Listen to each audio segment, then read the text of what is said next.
Hi guys, welcome to Apache Kafka Beginner's Guide. In this long video I'll explain you most important concepts of Apache Kafka, like Kafka Brokers, Zookeeper, Kafka Cluster, Kafka Topics, Partitions, Replication and so on. But who am I? My name is bstashchuk and I'm a developer with multiple years of experience, and I have personally used Apache Kafka multiple times on different projects. I hope you'll enjoy this course, and please note that this course is part of Complete Apache Kafka Developer's Guide, where I'll explain you how you're able to use the different Apache Kafka clients for Java, Python or Node.js. Link to full course you'll find under this video. Alright guys, let's get started and I wish you good luck.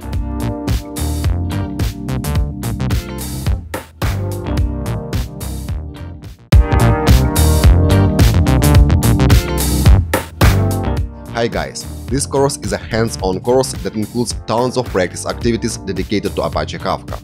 And of course, in order to follow me along and perform all practice activities along with me, you need to have Apache Kafka installed on your computer. And over the course of the next sections, I'll demonstrate you how to do that for Mac OS, for Unix-like systems and for Windows. But in production, Apache Kafka is usually running on Unix-like systems, and most popular choice is Ubuntu. That's why if you are a Windows user, I highly recommend you to create either a virtual private server with Ubuntu and run Apache Kafka there, or create a virtual machine on your computer and run Ubuntu there as well. Apache Kafka installation is pretty easy. All what you need to do is to download archive with files and run executable scripts. That's it. Let's get started, and let's start with installation of Apache Kafka on Mac OS and Unix-like systems.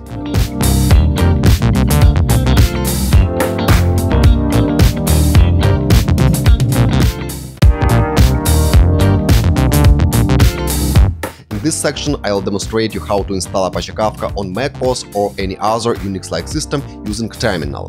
It is pretty easy. You need to download archive with files and afterwards run executable scripts in order to start Zookeeper and Kafka Brokers. And for Mac OS and Unix-like systems, scripts are the same and they have extension .ch. Also, if you are working on Mac and if you don't want to install Apache Kafka directly on your computer, you are able to create virtual machine on your Mac OS computer. And for that, you could use, for example, VirtualBox software. And in this section, I'll demonstrate you how to do that as well. But I recommend you to install Apache Kafka directly on your Mac OS computer. Let's get right into it.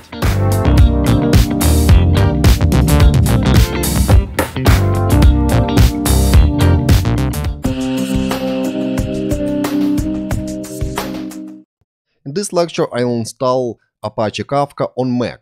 If you have Mac, please follow me along. Navigate to kafka.apache.org, scroll down to Download button, click on it, and here you'll find the section dedicated to download of Apache Kafka. In my case, 2.4.0 is the latest stable release, and here below I can find instructions on how to download it. Please notice that there are links for source download and binary downloads. We need to download binary file. It is actually a compiled project. As you see from the note below, there are builds for multiple versions of Scala, and if it doesn't matter which version you want to use, you can download version 2.12. It is a recommended one. Let's open up this link in a new tab, and here you'll find basically mirrors where you are able to download this file from. Mirrors are located all over the world, and they are actually located as close to the users as possible. Also below you may find links to backup sites, this one, and use them in case mirror link doesn't work properly. Let me copy this URL. Again, it is a mirror site located as close to me as possible. Let me copy it, open up terminal, and let's download binary Apache Kafka file to downloads folder. I have already downloads folder here on the list, and I am able to use, for example, curl command in order to download remote file and save it using -o option to specific location and to specific file. And I'll save it to downloads folder, and let's name this file kafka.tarjzip, like so. Enter. Downloading. Download was finished and the size of the downloaded file is 59 megabytes. Let's verify that this file is present in downloads folder, ls-la downloads, and yes, here it is, kafka.tarjzip, And now let's create new directory called Kafka, and let's extract contents of this archive to created folder. Let's do that. Let's clear terminal, mkdir Kafka, cd to this folder, cd Kafka, and now let's use tar command, tar-xvzf.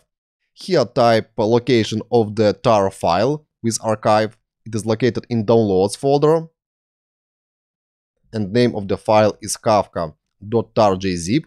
And here I'll use option --strip1. Without this option, new folder inside of the Kafka folder will be created and the contents of the archive will be placed there. But I want to extract all files and folders located in this archive directly into Kafka folder. That's why I need to use this option --strip1. Let's press enter. Files were extracted and we can verify that ls-la. And yes, here I see several folders called bin, config, libs, site docs, and 2 text documents, license and notice. I can read, for example, license file using cat command, cat license. And here are license details for Apache Kafka. Okay, that's all what you need to do in order to install Apache Kafka on macOS computer. You need to download the tar file and extract it. Notice that we have extracted it to newly created Kafka folder, but in order to run Kafka, you need to have Java available, because Kafka was developed using Java. That's why you need to check whether or not you have Java installed. Let's type command java-version. In my case, Java is relatively old on this computer, so let's update it, and if you have Java not available at all, please perform the same steps along with me. You can download Java either from official site, or you can use cask utility in order to download the binary Java from terminal. Let's do that here. I'll use brew. Brew is package manager for macOS. Next, type install. Afterwards, type homebrew/cask/java, like so. Let's press enter. First of all, homebrew will be updated. This may take a while. After brew update, the Java download will be started. It may take a while, several minutes, so you may have a break now. Okay, Java download has finished, and now I need to enter my password in order to finalize installation. And Java was successfully installed. You could verify installation using command brewcask info java. And I see that in my case, Java Development Kit version 13 was installed. Okay, now I can also enter java-version command. And now in the output I see that Java Open Java Development Kit version 13.0.1 was successfully installed and available for use. Okay, now you have Java installed on your computer, and also you have all files necessary to run Kafka. Let's proceed, and next I'll show you how to start Kafka server and Zookeeper. See you next. Bye bye.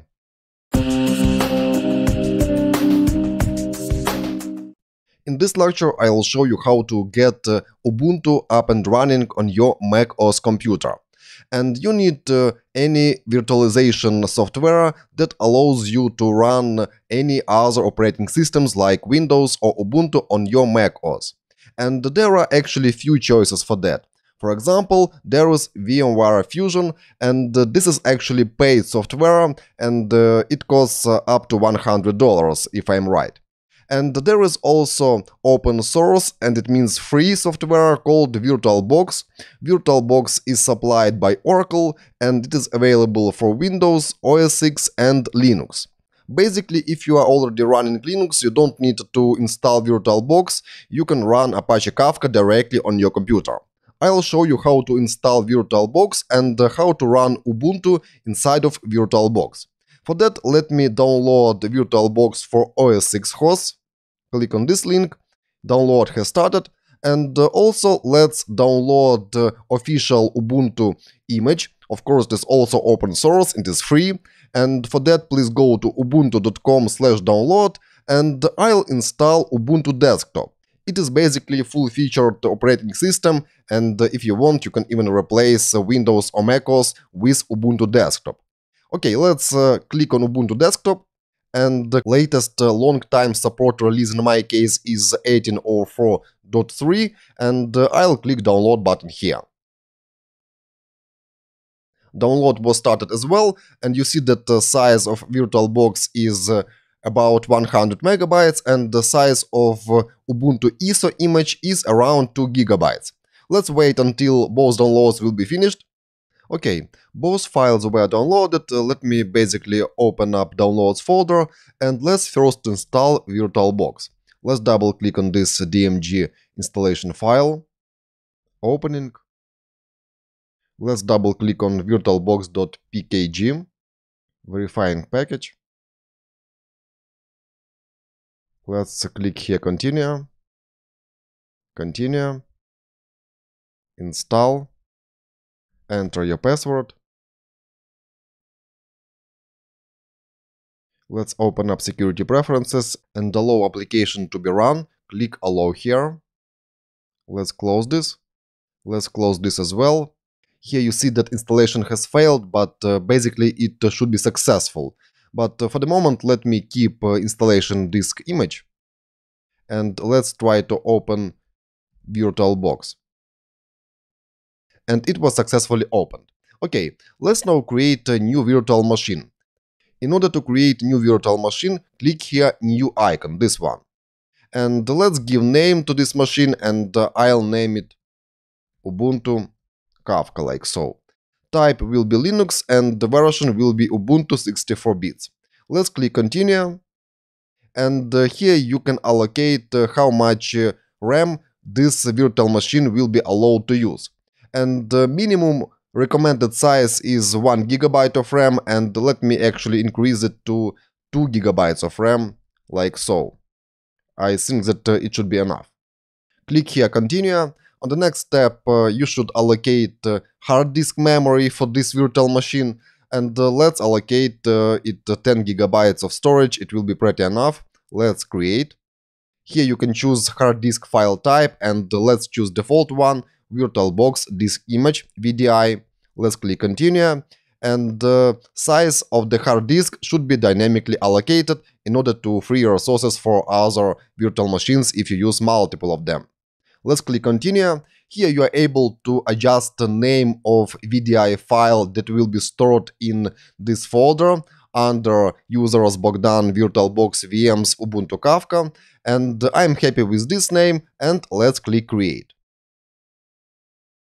Okay, new virtual machine was successfully created, and now I need to adjust settings and attach ISO image with Ubuntu installation to this virtual machine.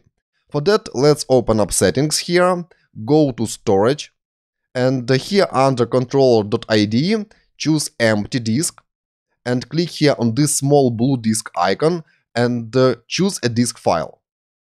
Navigate to Downloads folder or any other folder that contains ISO image with Ubuntu installation. Let's select this file and click Open. And now let's click OK and run, actually start this virtual machine. Click on this icon. Let's adjust also accessibility access, open system preferences, and unlock those settings. Enter password.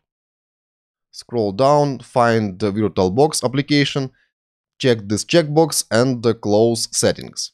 Here you'll see that VirtualBox has detected that there is optical disk with file attached, and I'm happy with that.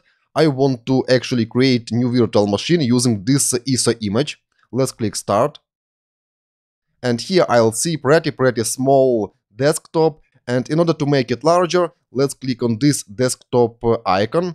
Select here Virtual Screen 1 and scale to, for example, 250%, like so. And now it is larger. Let's close those notifications. Yes, let's allow access to microphone. Installation is running. Let's click here Install Ubuntu, and I'll leave language English here selected by default. Install Ubuntu. Again, leave English as default language. Click Continue. Here I'll select default normal installation and select checkbox Download updates while installing Ubuntu. Let's click Continue. On the next step, you'll see that this computer has currently no detected operating systems, and the default option is erase disk and install Ubuntu. And I'll leave this option selected. And please note that your disk will not be erased. Only virtual disk allocated to this specific virtual machine will be erased and new Ubuntu operating system will be installed there. Also, you are able to enable encryption of your installation if you want, but I will not do that. Okay, let's click Install Now button. Click here Continue. On the next step, you can select your location, and I am happy with default one, New York. Let's click Continue. Now you are prompted to enter your name and pick up username. I'll enter my name here, like so, and username will be also Bogdan, and here I could enter my password. Notice that at this step, new user called Bogdan in my case will be created, and this user will have sudo privileges. I would like also to select this option, login automatically, in order to speed up process of logging into this operating system. And now let's click Continue. And finally, installation process was started, and usually it takes up to 5 minutes depending on resources on your MacBook.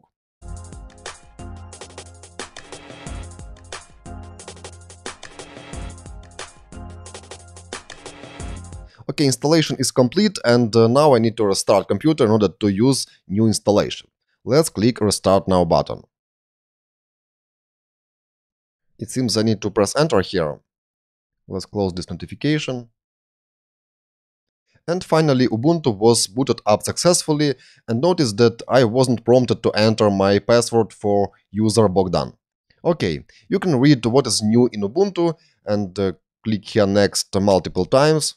Let me just skip this tutorial. And now let's try to do the following. Let's try to expand this window to full screen mode by clicking on this button. And here I'll see a message that I will be able to get back to windowed mode by pressing Command and F. Okay, let's switch to full screen mode. And here you'll see this fancy small desktop that wasn't actually stretched to full screen. And the reason for that is that by default there are no so-called guest editions installed on this virtual machine. And we need to install them manually. And you can do so by going to Devices menu and selecting Insert Guest Editions CD image. Let's click on it. Let's remind me later about updates. And after that, you should see that new CD was inserted into your virtual machine, and this CD contains software intended to be automatically started. And if you see this message, simply click Run. Let me enter my password. Authenticate. Installing VirtualBox Guest Editions. And notice that while it is installed, my screen will be stretched to full screen as well. Press Return to close this window. Installation was completed. Notice that if you didn't see this CD attached to your virtual machine, you need to do following. Let me make this window smaller and go to Machine menu and select ACPI Shutdown, this one. Shut down virtual machine. After that, go to Settings, click on this yellow icon, go to Storage, and here you need to create new virtual CD. Again, in my case, installation was successful, and if in your case you have seen message that CD is not available, you need to perform those steps. Click on this blue icon and create new optical drive. Leave it empty, click on this button, leave empty, and you should see new IDE controller attached to your virtual machine. And after that, you need to boot your virtual machine once again and try to perform installation of VirtualBox editions once again. In such case, installation of VirtualBox editions should be successful. Okay, basically I don't need this new virtual CD, I'll remove it for now. And here I'll also eject this installation ISO image from virtual drive. Click on this menu item, and now I'll see that my CD controller is empty. Okay, let me now boot up virtual machine again. Click Start. Okay, booted up, and now let's try to make virtual machine full screen once again. Don't show this message again, switch. And now, after successful installation of guest editions, you should see that the desktop of this virtual machine was stretched to full screen. Now let me show you how you are able to adjust resolution of this virtual machine display. For that, let's go out from full screen mode by pressing Command F. And here in the bottom, in this row with different settings, click on desktop icon. Here go to virtual screen 1 and recap that I have set scale to 250%. And that's because I am actually using Retina display on my MacBook Pro. And now let me change scale to 200%, like so. And go to full screen mode once again. And now resolution of this desktop in virtual machine was adjusted, and now I have more space than before, and actual resolution is here. Let's go to settings, click on this drop down icon, afterwards click on this icon. Settings should be opened, select devices here, and here you'll see resolution of your display. In my case, resolution is here, and I'm actually happy with this resolution. It is not too large and not too small. Okay, now we have Ubuntu running on macOS using VirtualBox. Let's now proceed, and I'll see you in the next lecture. Bye-bye. Are you still here, enjoying this tutorial? Then smash a like button and leave a comment. And don't forget to share this video with your friends and coworkers. Let's go on. Apache Kafka is a server-side service, and usually in most cases it is running in production on Unix-like systems, and most popular choice is Ubuntu. And very often Apache Kafka is running not just on a single server, instead it is running on multiple servers, and that is called Apache Kafka cluster. Also, it is possible to have multiple clusters around the world. And in this section I'll demonstrate you how you are able to create a virtual private server with Ubuntu and install Apache Kafka inside of it.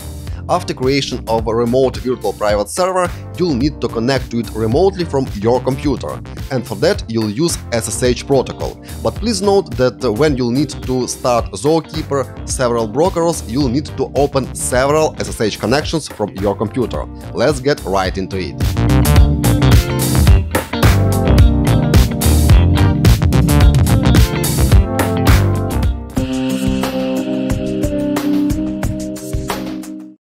I have told you before that the most popular way and recommended way is to run Apache Kafka on any Unix-like system. And the most popular choice is Ubuntu operating system. And if you don't have access to Ubuntu server and don't want to create any virtual machines on your computer, you can always create any virtual private server, and there are many companies that offer such services. And if you'll enter Ubuntu VPS server here in the search bar, you'll find a bunch of offers where you are able to rent a virtual private server starting from $5 per month. You could also buy virtual private server from such large hosting services as Amazon Web Services, Google Cloud, or Microsoft Azure. But I'll demonstrate you now how to buy VPS at DigitalOcean. It is very fast and easy to create any virtual machine here at DigitalOcean. In order to create one, you need to create an account and click here Sign Up. If you have already an account, please sign in. I'll sign in because I have already an account created. Let me sign in. And here you should create new project and create new droplet. Droplet is basically server. In order to create new droplet, click here Create and select Droplets. And first default option that will be chosen is Ubuntu 18.04. LTS stands for Long-Term Support Release. And this version is 64-bit version. Next, you could choose plan. I'll choose Standard plan. And here scroll to the left and choose smallest server possible. It will cost you $5 per month, but please note that if you will use this droplet only during several days, you'll pay only for those days. And here you'll see price per hour. This server will have 1 GB of RAM, 1 virtual CPU, 25 gigs of SSD disk storage, and up to 1 TB of network data transfer. Okay, I am happy with this plan. Let's scroll down, and here you are able to choose a data center where you would like to host your virtual private server. I'll choose one closest to me. It is located in Amsterdam, and here below you'll see number of data centers. For example, in New York there are 2 data centers available. Okay, great. Let's scroll down. Here you could add additional services. I don't require any of them at the moment. And here you could choose type of authentication. If you are going to use Droplet for a long period of time, you could select SSH key authentication. In such case, you will need to set up SSH locally on your computer, create SSH key and import it into configuration of this droplet. But I'll use for now one-time password option. In such case, the root password will be created and you will be asked to enter it while connecting to this server remotely. And of course, we will connect to this server from our local computer. Okay, I'll need one droplet and here you could set up host name for this droplet. I'll name it Ubuntu-Kafka. You can set any name you want.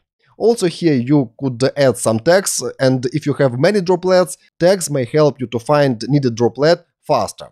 Also here I'll see that this droplet will be created in my project. It is the name of the project. You can rename it, create new projects and so on. Also you could enable backups. It will cost $1 per month per droplet. I don't want to create backups at the moment, and let's click create droplet. Creation of the droplet will take some time, usually up to 2 minutes. Let's wait a bit. Okay, droplet was created and here you may find public IP address of your server. Let's copy this IP address and let me expand the settings of this droplet. And here you'll find the option Access Console. Let's click on this option. And web browser-based console for your server will be opened. Please note that this server is supplied without any graphical user interface and you will need to perform all tasks from CLI. And that is a pretty common practice for production-ready applications. You always manage them via CLI. Okay, you could log in here or you could use SSH from your computer and log in remotely. Let me close this web-based console and let me connect remotely. Let's open up terminal. And here in a terminal, type SSH. SSH is built-in on Mac. If you're using Windows, you could open built-in PowerShell terminal and use same SSH command as I will use now. It is built-in into Windows 10, but if you are using older versions of Windows and SSH is not available there out of the box, you could use program called PuTTY. It is really convenient and lightweight SSH client for making connections to remote servers. And the next, type root, add and paste copied IP address of remote server. Let's press enter. Here you could verify fingerprint of remote server. Let's type yes. And now you need to enter root password. Please notice that after creation of droplet, this password should be emailed to you. So please check your email box. I have checked mine and I have copied root password there, so let me paste it here. And immediately after first login, you need to change this root password. So let me paste root password once again and type new one. Repeat. Notice that you are always able to regenerate root password by going to your droplet, going to access and reset root password here. Okay, let's go back to terminal and let's clear it. So basically now I have a working virtual private server with Ubuntu 18.04. Okay, that's all for this lecture, and next I'll explain you how to install Apache Kafka on this virtual private server. See you next. Now let me show you how to install Apache Kafka on this Ubuntu server. Please notice that I have created this server remotely at a remote hosting service. In my case, this DigitalOcean. You could use any other hosting provider. And the main idea is that now we will do everything in CLI, in terminal. So let's verify first whether Java is installed here on this server. Let's type java-version. As expected, Java is not included into this installation out of the box. That's why we need to install it manually, and you should install either version 8 or version 11. And I'll install OpenJDK version 11.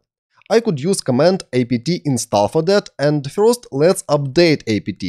Use command sudo apt get update. Updating. Update completed. Let's clear terminal and let's now install OpenJDK version 11. Sudo apt install OpenJDK-11-JDK. Like so. Fetching. Here is a notice that this installation will take around 600 megabytes of disk space. Let's proceed. Press yes. Working.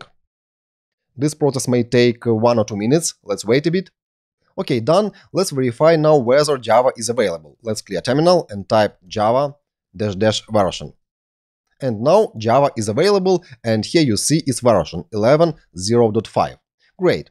Let's now proceed, and now let's download archive with all files necessary to run Apache Kafka and unarchive it into Kafka folder. And that will basically complete installation of Kafka. Okay, let's clear terminal, and let's create folder called downloads. Let's basically verify whether it is absent. Yes, it is absent here. Let's create folder downloads, mkdir downloads. And now let's download Apache Kafka from remote URL. In order to find necessary URL, please go to web browser and type here Apache Kafka download, like so. Click on the first link. And here you'll find the links to source download and binary downloads. Please notice that you need to download one of the binary files. It is already compiled file ready to be used. And if version of Scala matters for you, you could choose different versions depending on version of Scala. But if it doesn't matter, please choose version 2.12. Click on this link, and here you'll find link on one of the mirror sites where you are able to download this tar.jz file. Notice that in your case, this link will be completely different because there are many different mirrors all over the world, and they serve users as close as possible to them. Also, you are able to use any of the backup sites either in EU or in US. So let me copy this URL, go back to terminal, and in a terminal I'll use curl utility in order to download remote archive and place it into downloads folder. So let's paste copied URL, and I want to save this file into downloads folder, and the downloaded file should be named simply kafka.tar.jz without version. In order to achieve that, I could use -o option and type here downloads /kafka.tar.jz, like so. In such case, this file will be downloaded from remote URL and placed into downloads folder as file kafka.tar.jz. Okay, let's execute this. Notice that if you'll see a warning that curl command isn't available, you should install it using apt, so sudo apt install curl. In my case, it is already installed. Okay, file was downloaded. Let's list contents of downloads folder. And yes, here is this file. Now let's create new folder called Kafka here in a root of user folder. Let's clear terminal, and here let's create folder mkdir Kafka, and let's cd to this new folder, cd Kafka. And now let's extract contents from downloaded archive directly into this folder. For that, you should use command tar. It is another utility. It is built in any Unix-like system. And next, type options xvzf. Here type path to downloaded file. It is absolute path. And name of the file is kafka.tar.jz. Notice that I use tab in order to auto-complete file names. And next, let's add another option --strip1. This option is needed because this archive basically contains folder with name Kafka _ and next comes version of Kafka. And inside of that folder there are other folders and files. And I need extract those second level, let's say, folders and files into Kafka folder. And that's why I need to use --strip1 option. Okay, let's execute this. Enter, extracting, and now let's list files in this folder, ls. And I'll see several folders like bin, config, libs, site docs, and 2 text files. And that's basically all what you need to do in order to install Apache Kafka on this computer. If I list contents of bin folder ls bin, you'll see such files as kafka configs.sh, kafka acls.sh, kafka server stop, server start sh, and all those files are basically executable scripts. And all what you need to do in order to start, for example, Kafka server, you need to execute this script and as argument supply a specific configuration file for it. Configuration files, default files, are located in config folder. Let's list contents of this folder, lsconfig, and here you'll find the files with extension .properties. And for example, here is a file with default settings for Kafka server. Okay, this completes installation of Apache Kafka on this virtual private server. And we have done it in several steps. We have created virtual private server at DigitalOcean. You could use any other hosting provider. Afterwards, we have connected to this remote server via SSH. And next, we installed Java on this server and downloaded Apache Kafka archive and extracted it. That's all. Also, please notice that this solution is production-ready solution. We don't use any local settings. We use remote virtual private server that could be running forever if you need it. Okay, that's all for this lecture, and next I'll explain you how to basically start Kafka Zookeeper and Kafka server. See you next. Bye-bye. If you're running Windows, this section is for you. As I have noted before, Apache Kafka is almost never running on Windows in production. That's why I don't recommend you to install Apache Kafka directly on your Windows computer. But if you want to do so, in this section I'll explain you how to do that. The only difference between running Apache Kafka on Windows and on Unix-like systems is that on Windows you need to execute scripts with extension .bat. For Unix-like systems, corresponding scripts have extension .ch. In this section, I'll demonstrate you how to create also a virtual machine on your Windows computer. It is basically a preferable way of doing exercises throughout this course. And inside of that virtual machine, you could install Ubuntu and run Apache Kafka inside of it. Let's get into it and let's get started with installation of Apache Kafka directly on your Windows computer.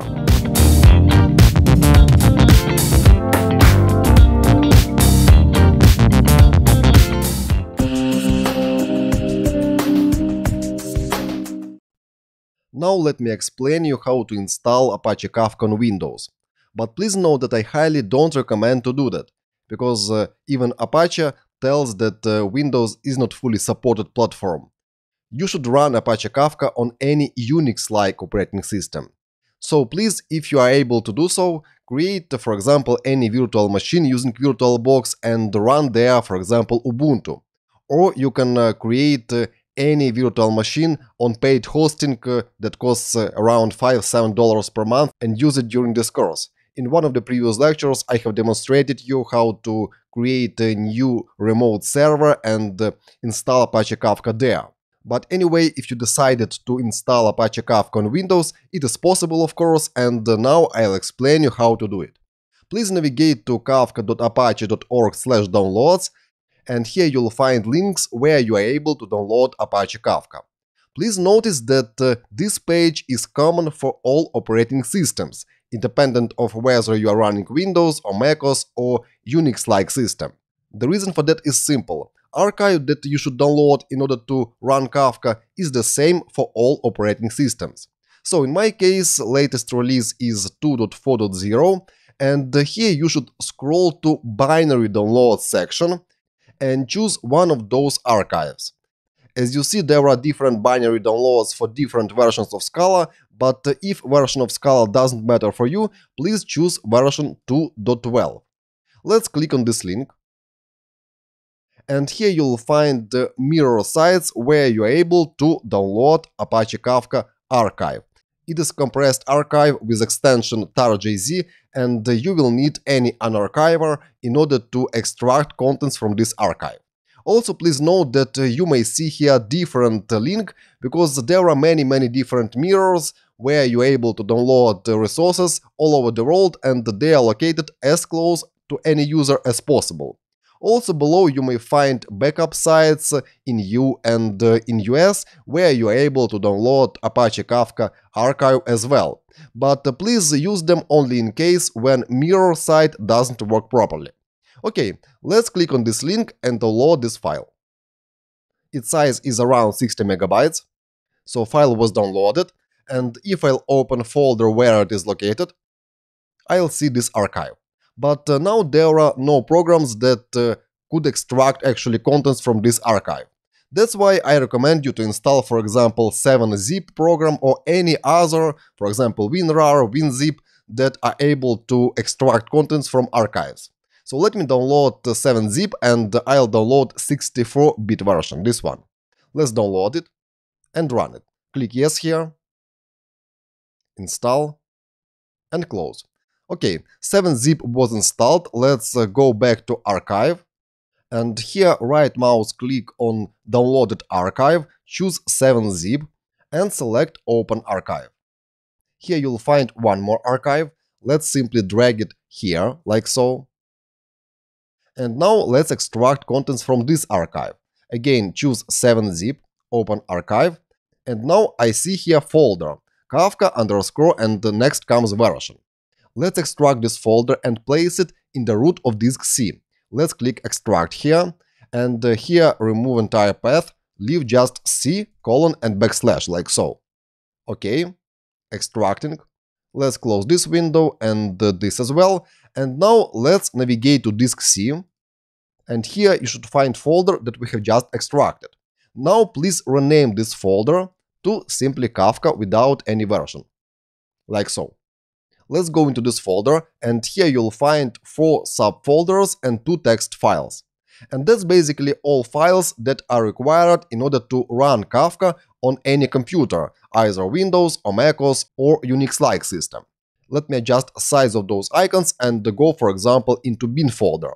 And here you'll find a bunch of files with extension .sh, and also you'll find Windows folder with files with extensions .bat.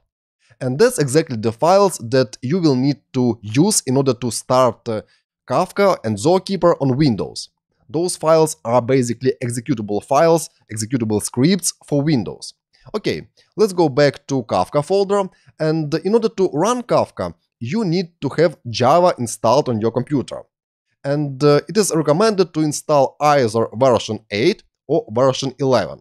So let's go and install version 11, and you need to type in search bar Java JDK 11. And here's the first link that leads us to Oracle website, and here you are able to download corresponding Java development kit. Let's scroll down, and here please find file for Windows, accept license agreement, and click on download link. Here you will be prompted to enter Oracle username and password. If you don't have Oracle account, please create one using this link. I have already my account. Let me enter it. And click sign in. And download of the JDK will be started. Let's wait a bit. Let's now run installation. Click yes here. Click next. Next. Okay, and Java Development Kit version 11 was successfully installed. Let's close. After successful installation of Java, you need also modify path in order to make a Java command available for all scripts. Let's open up File Explorer, find here this PC, right button click, Properties, go here to Advanced System Settings, and here on Advanced tab, click on Environment Variables. Then here in System Variables section, go to Path and click Edit. And here we need to add path to executable Java files.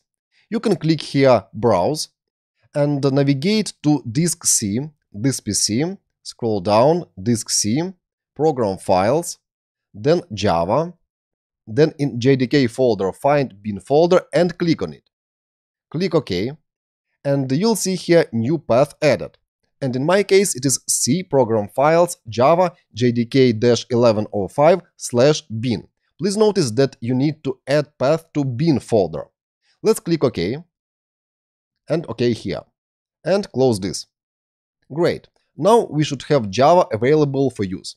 Let's try to open terminal and let's open a PowerShell. Let's type here PowerShell. It is built-in terminal for Windows. Let's run this application, and here let's type java-version. And I'll see that Java was correctly installed and configured, and now it is available for use. And that's basically all what you need to do in order to be able to run Kafka on Windows. You need to install Java, and you need to download the Kafka archive and unzip it. And we have unzipped it into new folder called Kafka, and it is located on disk C. Let me cd to this folder, cd c /Kafka, and here is this folder with several folders and 2 files. That's all for this lecture, and in the next one I'll explain you how to adjust configuration of Apache Kafka server and Zookeeper, and how to start Kafka server and Zookeeper afterwards. This process will be a bit different from Unix-like systems because for Windows we need to adjust the location of log files both for Kafka server and Zookeeper. I'll see you in the next lecture. Bye bye. Are you still here, enjoying this tutorial? Then smash a like button and leave a comment. And don't forget to share this video with your friends and coworkers. Let's go on. In the previous lecture, I have demonstrated you how to download Apache Kafka and unzip it on Windows, and now you should have Kafka folder located on disk C, and also we have installed Oracle Java and verified that it works.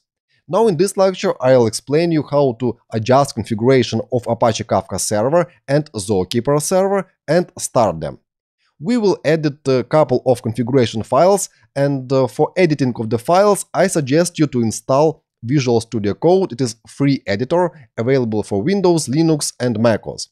If you have not done that before, please install it. I'll install it as well.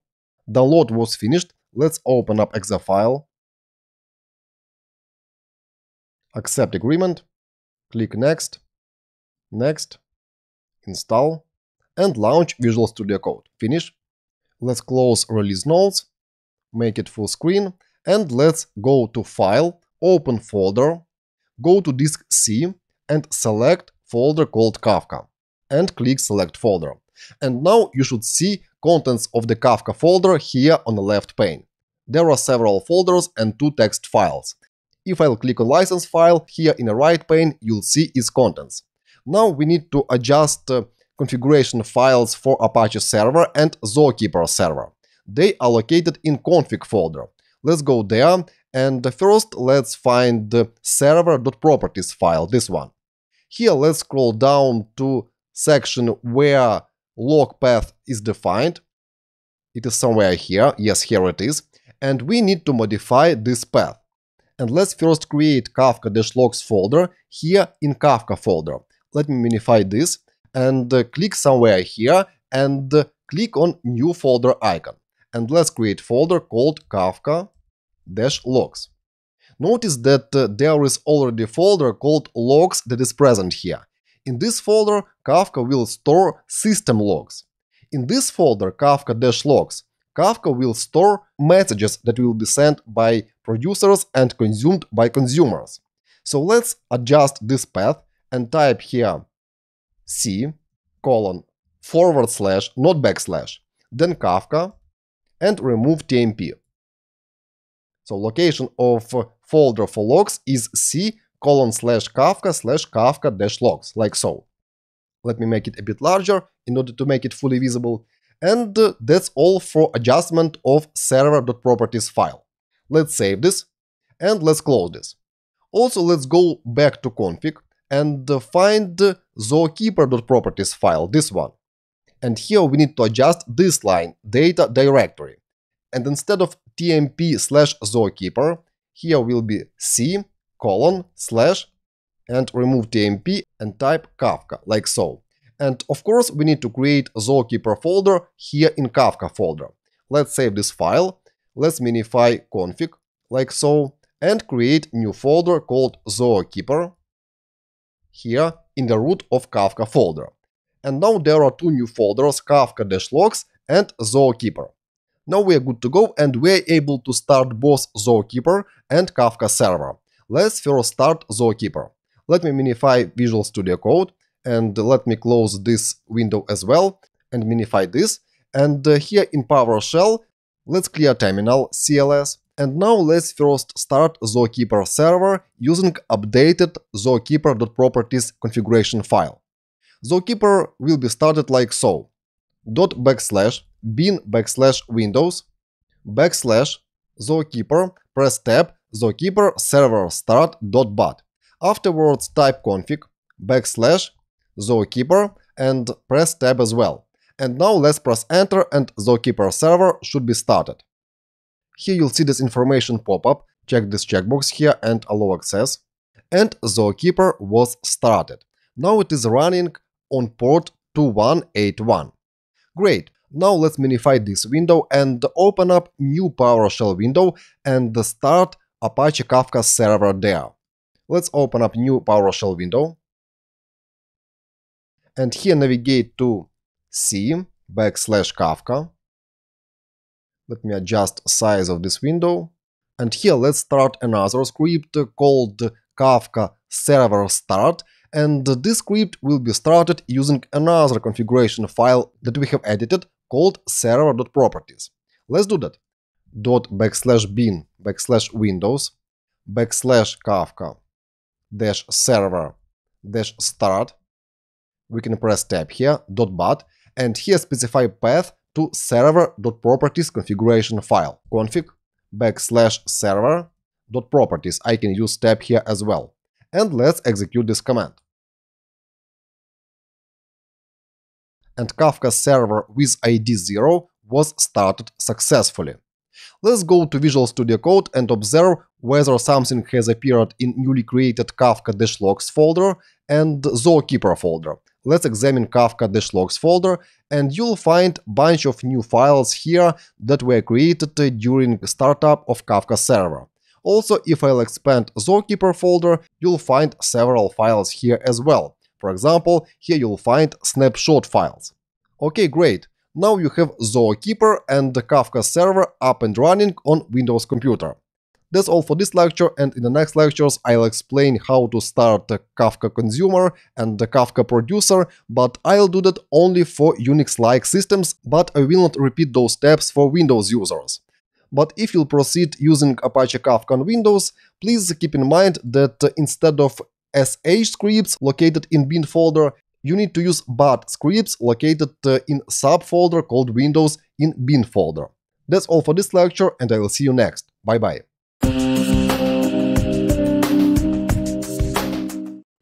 On Windows, you could run virtual machines under, for example, VMware Workstation Pro or VMware Player, but in this course, I suggest you to try VirtualBox if you have not done that before.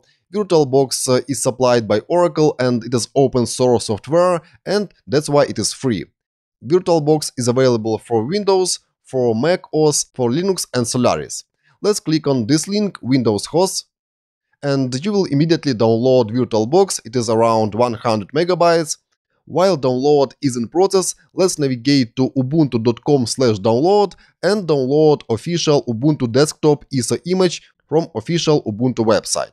You are also able to download Ubuntu server, but for testing and educational purposes, let's install Ubuntu desktop. Let's click on it, and here I see that latest long-term support release is 18.04.3. In your case, you may see more recent version, and below you may read the recommended system requirements for computer where you will run Ubuntu desktop. Again, notice that we will install VirtualBox and run Ubuntu desktop as virtual machine. Okay, let's download ISO installation file for Ubuntu desktop. Download has started and the size of this ISO image is around 2 GB. Okay, download of VirtualBox has finished, and let's meanwhile install it while ISO image is being downloaded. You'll see VirtualBox setup wizard. Let's click next. Click next. I'll leave all those checkboxes checked. Let's click next. Next, I'll see a warning that network interfaces will be temporarily disconnected from the network during installation of VirtualBox. I'm happy with that. Let's press yes. And finally, let's click install. Click yes here. Installation process will be completed pretty fast. Let's click install here as well. And let's start VirtualBox after installation and click finish. Okay, now you see VirtualBox Manager, where you are able to manage all virtual machines. Let's go back to Chrome, and it seems that ISO image download was interrupted because network interfaces were disconnected for a moment during installation of VirtualBox. Let's resume download, and let's wait a bit until it will be finished. Okay, Ubuntu ISO image was successfully downloaded, and now we are able to create a new virtual machine based on this ISO image.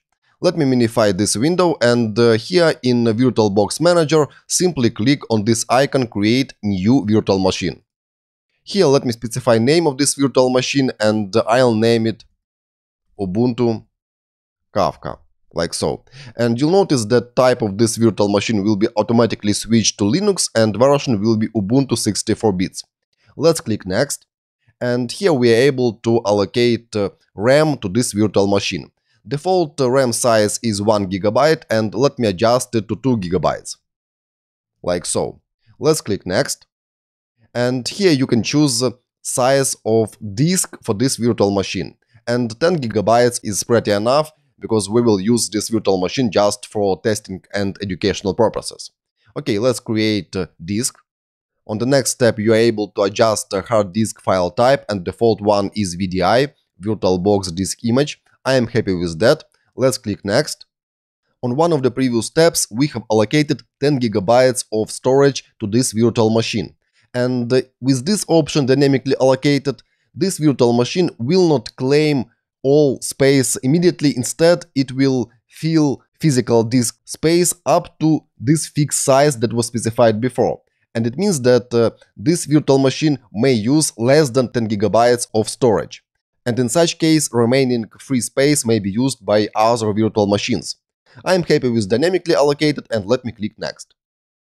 Here you are able to adjust the name of file where virtual machine will be stored, and you see that by default name of this VDI file matches with the name of virtual machine given before, and if you are not happy with that, you are able to adjust this name. And again, you see that 10 GB of virtual hard disk will be allocated to this virtual machine. You are able to change it here as well. Okay, let's finally create virtual machine.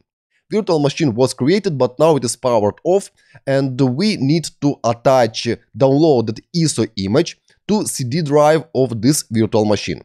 In order to do that, you need to click on Settings and go to Storage. And here you'll see that there are actually two disks. SATA disk, and that's actually hard disk of this virtual machine, and CD DVD drive that is currently empty. And we need to attach to this CD DVD drive ISO image that we have downloaded from official Ubuntu website. In order to do that, let's click on this blue disk and choose a disk file. Then navigate to Downloads folder in my case, where ISO image with Ubuntu desktop is located, and select this file. Afterwards, click Open. Okay, now this ISO image was successfully attached to this virtual machine, and we are able to boot up from this ISO image. Let's click OK, and let's start this virtual machine. Click on the Start icon. Here we need to choose Startup Disk, and we need to boot up from ISO image, this one. Select it from drop-down menu and click Start. And virtual machine will be started, but it starts in a very small window. In order to make it larger, select this monitor icon at the bottom, right button click, and choose Virtual Screen 1 and adjust size to Scale to 200%, this one. And now size of the window is larger. Let me close those notifications. And finally, after system has booted up from ISO image, you will see welcome screen where you are asked to install Ubuntu system. Here you can choose installation language, I'll leave English, and let's click Install Ubuntu. On next step, select keyboard language, I'll leave English as well, and click Continue. On the next step, you'll see that virtual disk will be erased and new Ubuntu will be installed there. You are also able to encrypt this new Ubuntu installation if you want to, but I am happy with those default settings, and let's click Install now. And finally, you'll see that the hard drive will be formatted and attached to guest operating system as ext4 drive. Okay, let's click Continue. On the next step, you are asked about your physical location, and I am happy with this default one, New York. Let's click Continue. And finally, you will be prompted to enter your username for this virtual machine. I'll enter my name, Bogdan, you can enter yours. After entering my name, computer's name and the username will be filled in automatically, and I need to enter password as well. Let me do that, repeat password, and select option Log in automatically. In such case, you will not be prompted to enter password while logging in to the system. Please note that this user will have sudo privileges that we will require for installation tasks in the next lectures. Okay, let's click Continue. And finally, installation process will be started. It will take up to 5 minutes depending on resources of your machine. Let's wait. Finally, installation was completed, and in my case it took around 10 minutes, and the reason for that is that I'm running this Windows machine actually also as virtual machine on my Mac OS computer.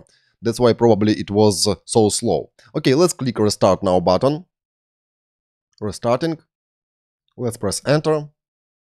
And finally, Ubuntu was booted up, and notice that I didn't enter my password.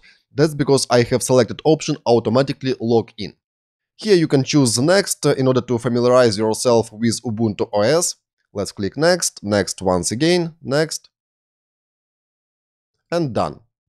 Okay, there is one more step left.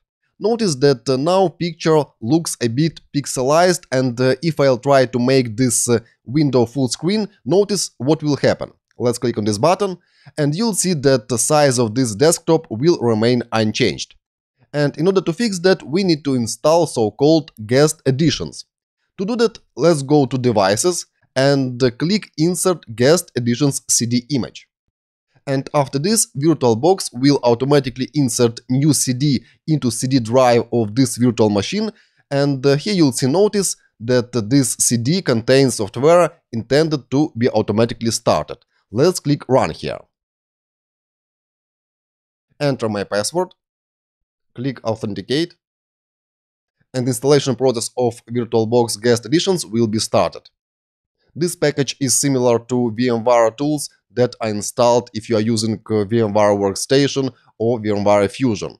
It enables a lot of different features that makes process of interaction with virtual machine much more smoother. Okay, finally it was completed. Let's press Return. Also, you may be offered to install some updates for your operating system, and this is not related to installation of guest editions. Let me install them now. Again, enter my password. It seems that a software update was installed in background.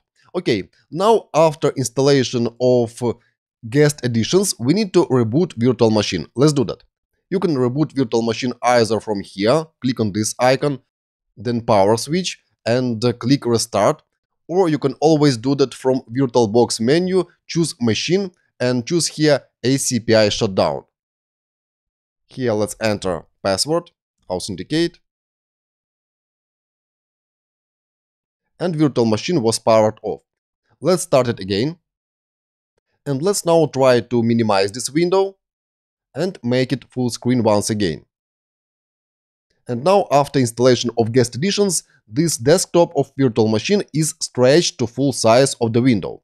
We are basically able to make it full screen, go to View and choose Full Screen Mode. Here you'll see instructions on how to exit from full screen mode. It's a key combination Ctrl, right Ctrl plus F. Let's switch to full screen. And now I see full-sized screen for this virtual machine. Let's quickly eject this CD, we don't need it anymore. Eject.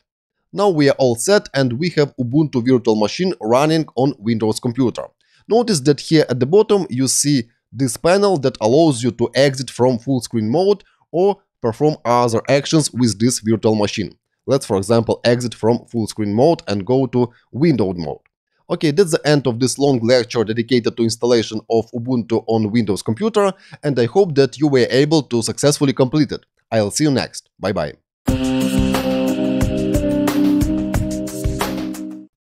Now I'll demonstrate you how to install Apache Kafka on Ubuntu system. Basically, the process is the same for any Linux-like OS. So you should navigate to kafka.apache.org/downloads or simply type in search Kafka download and you'll land on this page as well. So here is this link that leads us to the page where you are able to download Apache Kafka. Latest stable release in my case is 2.4.0 and I'll download it. Please note that here you'll find links to source download and binary downloads. You need to download binary download. And in my case, I see basically 3 different options. And if version of Scala matters for you, you can choose appropriate version. If it doesn't matter, version 2.12 is recommended. Let's open up this link in a new tab. And here on this page, you'll find download mirror sites where you are able to download Apache Kafka. Notice that in your case, you'll see completely different link. That's because there are many different mirrors available throughout the world and they are located as close to every user as possible. Also below you may find backup sites located in EU and US where you are able to download those files as well. But download via Mirror is preferable. So let me copy this link, then go to terminal. Basically, let me minify this window, like so. And plan is following. Using copied URL, we will download Apache Kafka archive from remote server. We will place this file into downloads folder. Afterwards, we will create new folder called Kafka and unzip contents of the archive into that folder. And that's all what you need to do in order to install Kafka. Let's do that. Let's verify first whether downloads folder is present here. ls and yes, I have such folder. If such folder is absent in your case, please create it using command mkdir downloads, like so. If I'll try to do that, I'll get error, cannot create directory downloads, file exists. Okay, now let's use curl command in order to download remote archive and place it into downloads folder. Let's paste copied URL like so. Next, I'll use option -o, lowercase o, and afterwards I'll type downloads/kafka.tar.jzip. In such case, this remote archive will be downloaded to downloads folder and saved to the file kafka.tar.jzip. This will simplify the process of unarchiving because the file name will be pretty simple. So let's press enter now. And you may see same error as I see now. I'm using basically clean Ubuntu installation, that's why out of the box curl utility is absent here. And here you see command that you should use in order to install curl on this computer. Let's do that. Sudo apt install curl. Let's enter password for user. Press yes here. Fetched, unpacking. And curl was installed successfully. Let's clear terminal and let's repeat this command. You can always navigate to previous commands using up arrow. Press enter. And now download has started. Size of this archive is around 60 megabytes, so let's wait a bit. Okay, file was downloaded and now it is located in downloads folder. Now let's create new folder called Kafka, mkdir Kafka, and let's move into this folder, cd Kafka. And now let's unarchive downloaded file located here into this folder Kafka. In order to perform such task, you need to use tar command with options xvzf, like so. Then here will be absolute path to downloaded file, downloads, and here file name is kafka.tar.jzip. And next let's use strip option, and this option will mean that the contents of this archive will be extracted directly to this folder. It means that in this folder after extraction you should see files and folders, not just single folder. Okay, let's use this command, extracting. And now if I'll use ls, I'll see several folders and the 2 files here in this folder. And that's basically completes installation of Kafka on your computer. And next, all what you need to do is to run executable shell scripts located in bin folder. I can list files in bin folder, and here you see bunch of files with extension .sh. And every file here is simply executable script. But we will talk about running services in the next lectures. For now, you should have Kafka installed on your computer. But there is one more step left. In order to be able to run Kafka on this computer, we need to have Java installed and running. Let's verify Java version here in terminal, java-version. And you see that in my case, Java is not found. I'll install default Java runtime engine using command sudo apt install default JRE, like so. Let's enter password for user. Java will require around 200 megabytes of space. Let's proceed. Let's wait until it will be completed. Okay, installation was completed. Let's verify whether or not Java is now installed. Let's clear terminal and type java-version. And now I see that the Open Java Development Kit version 10 was successfully installed. Okay, wonderful. Now we are all set and we are ready to move on and start basically Kafka server and Zookeeper server. But we will do that in the next lectures. Bye-bye.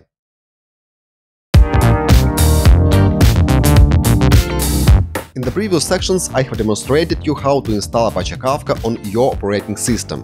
Also, we have installed Java because Java runtime environment is required in order to start any Apache Kafka service.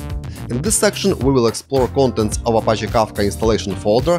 I'll tell you what is script, what is configuration file, and how to start any Apache Kafka service. Also, we will try to start first Apache Kafka Broker, and you'll understand that you won't be able to start any Apache Kafka Broker without connection to Zookeeper. Zookeeper is basically required for any broker. That's why we will start first Apache Kafka Zookeeper and afterwards try to start broker once again. Afterwards, we will explore what actually happens under the hood when you are starting Zookeeper and broker and examine some Apache Kafka logs. Let's get right into it.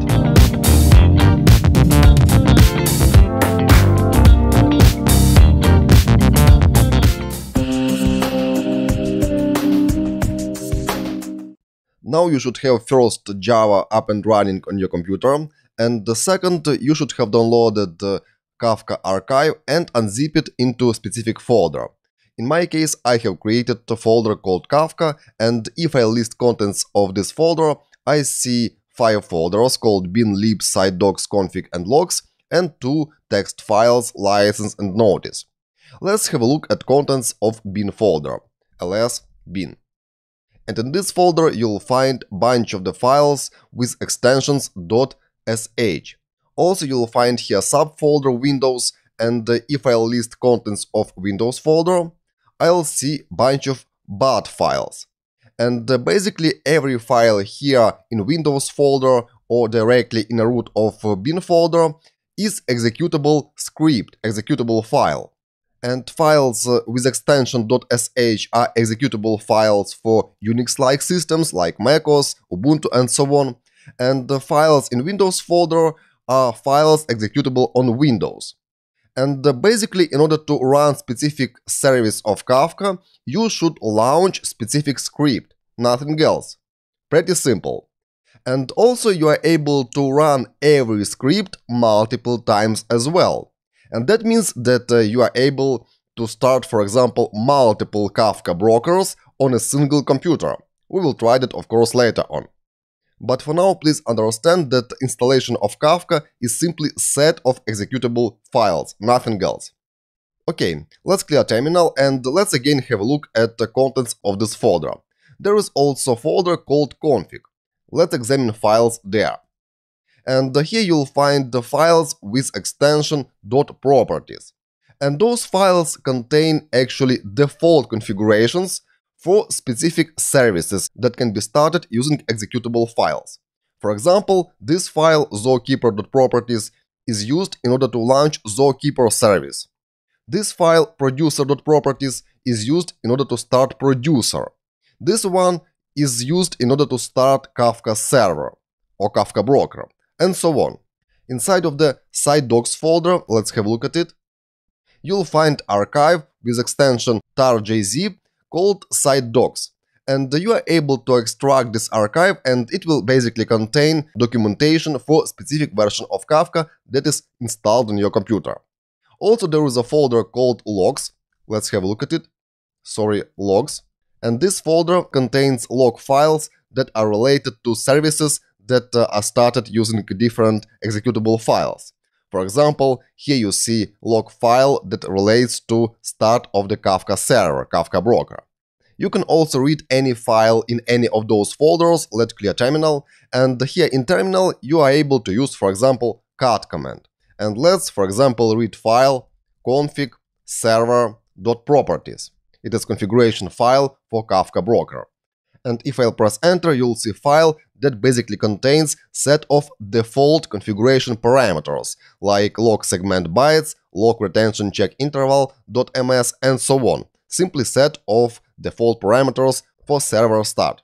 Let's also have a look at one of the files in bin folder. And at any moment of time you are able to press tab in order to see all options available here at this line. Let's press tab.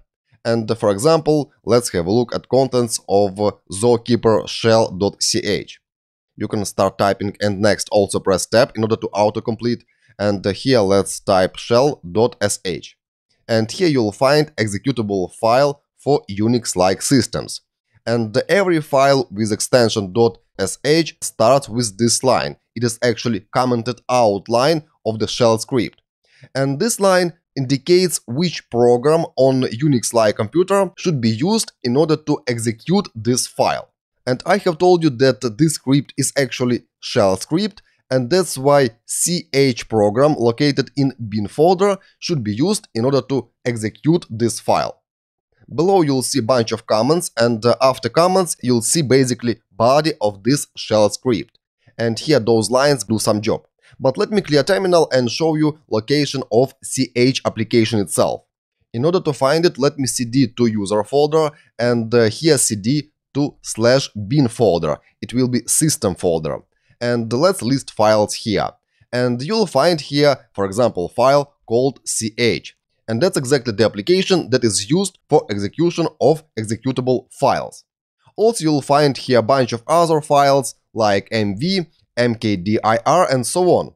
For example, this one is used to create new folder on the computer. This one, ls, was just used. Okay, that's where ch application is actually located on Unix-like systems. Okay, let's go back to Kafka, cd, Kafka, clear.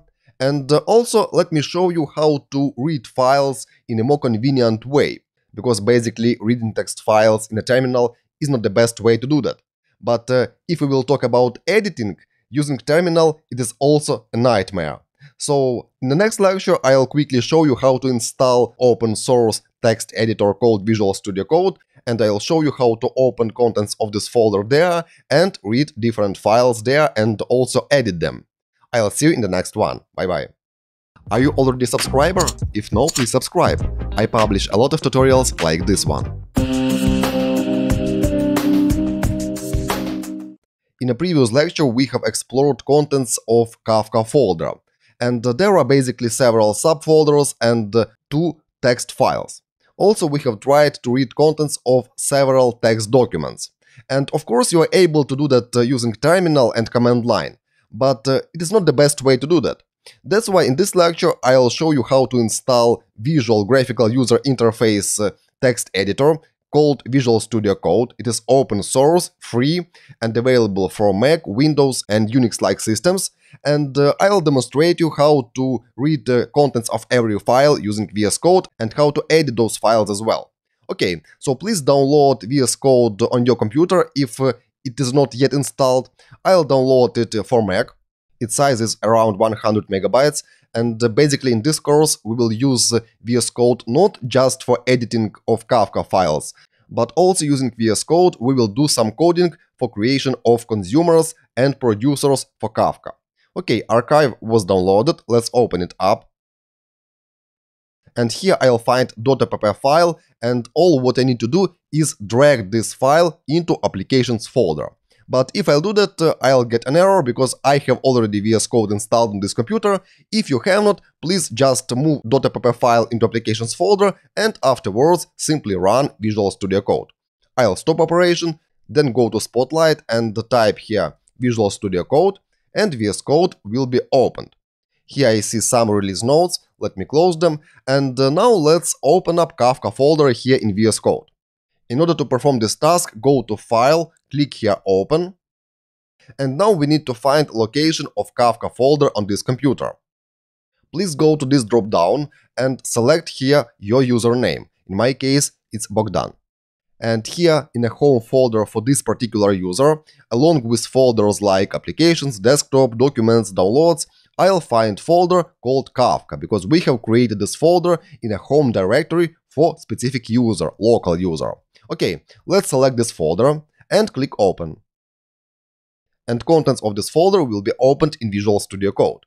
And you should agree that reading contents of this folder is much easier and nicer here than in terminal. For example, I can easily expand the bin folder and read any of the files listed here. For example, let's click on this file, kafka-configs.sh, and you'll see here in the bottom that the VS Code will automatically detect the type of this file, it is shell script, and highlight corresponding sections. For example, comments will be in blue and executable lines will be like so, with different colors.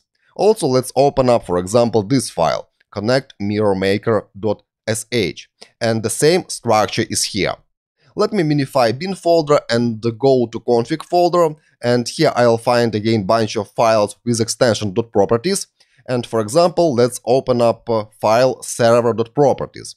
This file will be used in order to start Kafka Broker.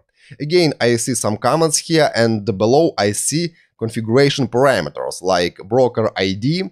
Next I'll see num network threads, num IO threads, and so on. Bunch of different configuration parameters. For example, on this line I see location of the folder where Kafka will store its logs. And there is difference between logs that will be stored here and logs that are stored here in this folder. In this folder, Kafka stores actually logs related to start, stop, and operation of services. And in this folder, Kafka will store messages that will be sent by producers and consumed by consumers. Okay, that's how you are able pretty easily and nicely read contents of every file here using Visual Studio Code. But more than that, you are able pretty fast and easy edit those files. For example, I can rename this folder and name it, instead of Kafka-logs, simply logs. And now I see that this file was edited. You see here this dot, and there is also one unsaved file here. And I'm able to save file using key combination Command S, or go to File and click Save. And now this file was saved. I can prove that by going, for example, to terminal, and here let's again use cut command and read file that we have just edited. It is located in config, and file name is server properties, and scroll up a bit to the location of log file. Notice how inconvenient is to do that using terminal. Basically, let me use search tmp/logs, and yes, here is this line, and it proves that contents of this file were edited. Okay, let me go back to Visual Studio Code and edit this file back to Kafka-logs and save the file again by pressing Command S. Okay, that's how you are able pretty easily and fast read and edit files using Visual Studio Code, and that's what we will do later on in this course. Also here you can click on license and read license terms for Apache Kafka, and also you can click on notice file and read another text document. Notice that not all lines are visible here on a screen, and I need to use horizontal scroll in order to see them. And if you want to see all lines, you can press key combination Option or Alt-Z, like so. And now all lines will be wrapped and visible on a screen. Also, you are able to hide this left pane by clicking here on this icon. By clicking on it again, it will be shown again, and so on.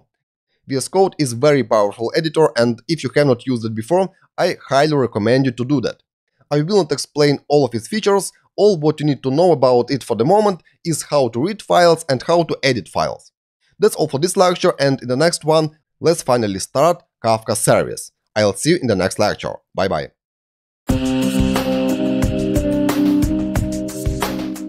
For now, all of you should have Kafka installed on your computer, and all what you need to do is first install Java, and second download Kafka archive and unzip it.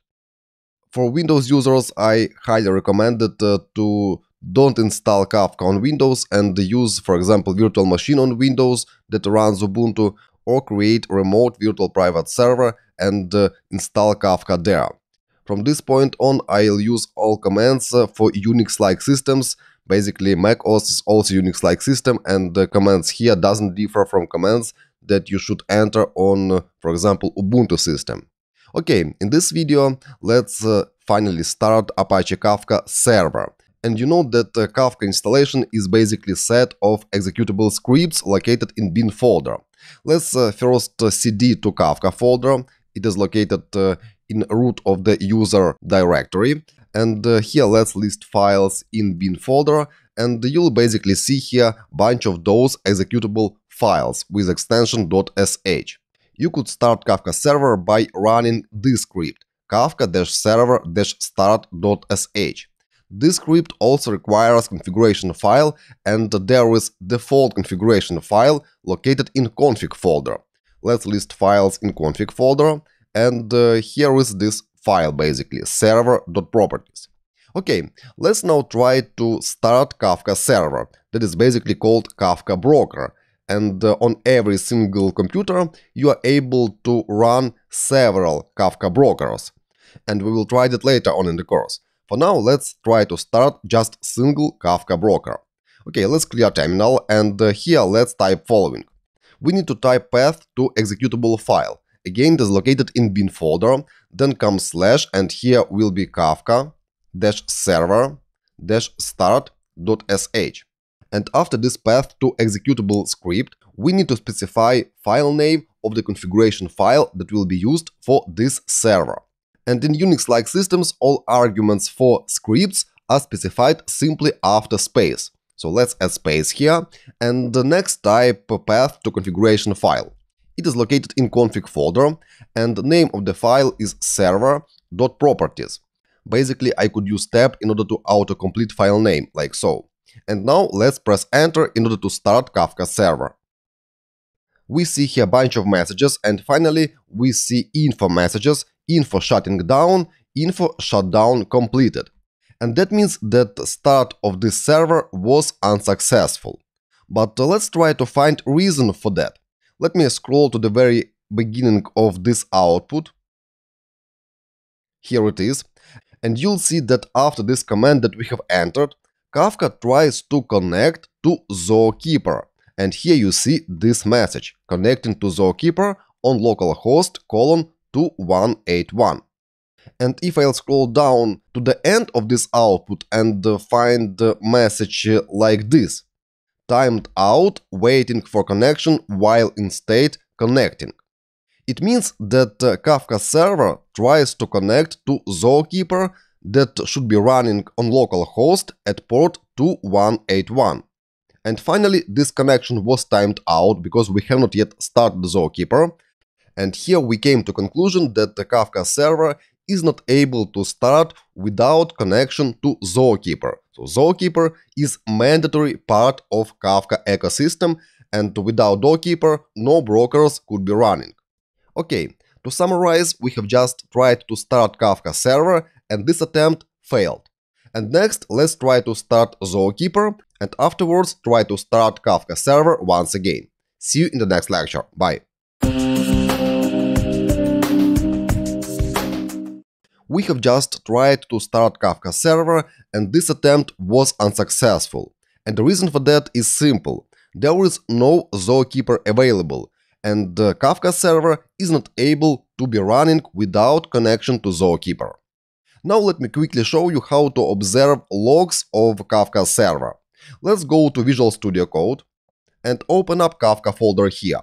Go to File Open, on Windows choose File Open folder, and select Kafka folder that is located in my case in the root of my user directory, in this folder.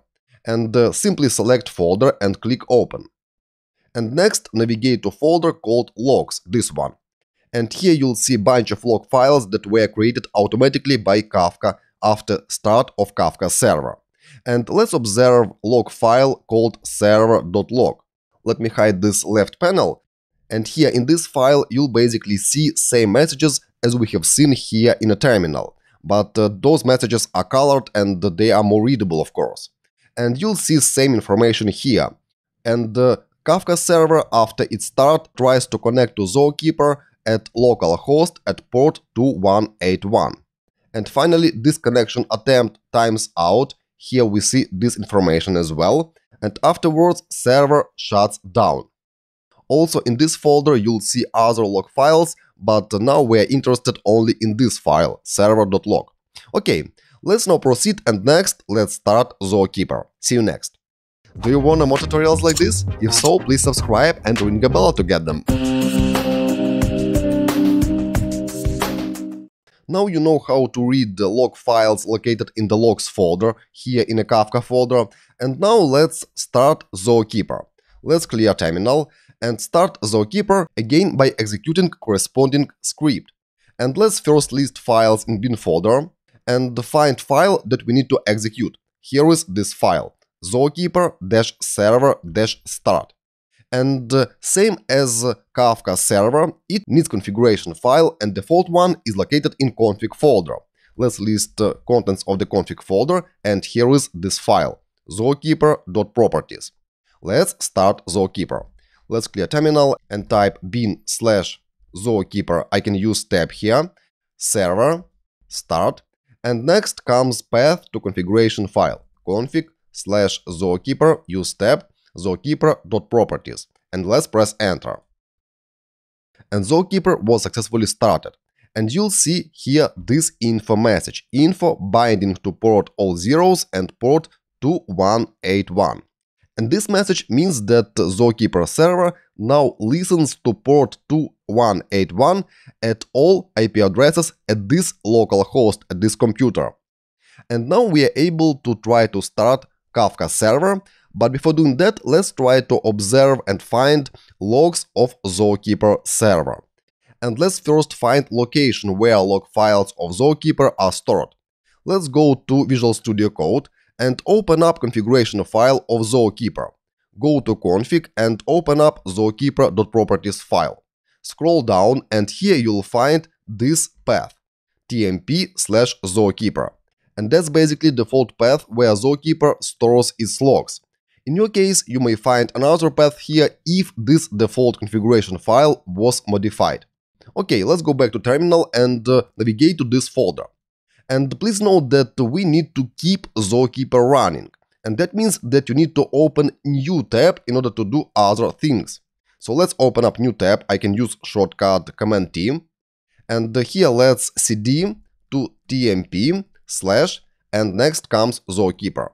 Zookeeper. I can use tab as well. Press enter and list files here. And I'll see just single folder version-2. Let's cd to version-2 and list files here. And there is single file called snapshot. Please note that while Zookeeper will be running and will accept connections from Kafka server, it will add log files here to this folder tmp/Zookeeper. For now there is just single file snapshot.0. Don't try to read contents of this snapshot file because it will be unreadable in terminal. Okay, let's close this tab and let's proceed. And next, let's try to start Kafka server once again while Zookeeper server will be still running. See you next. Bye-bye.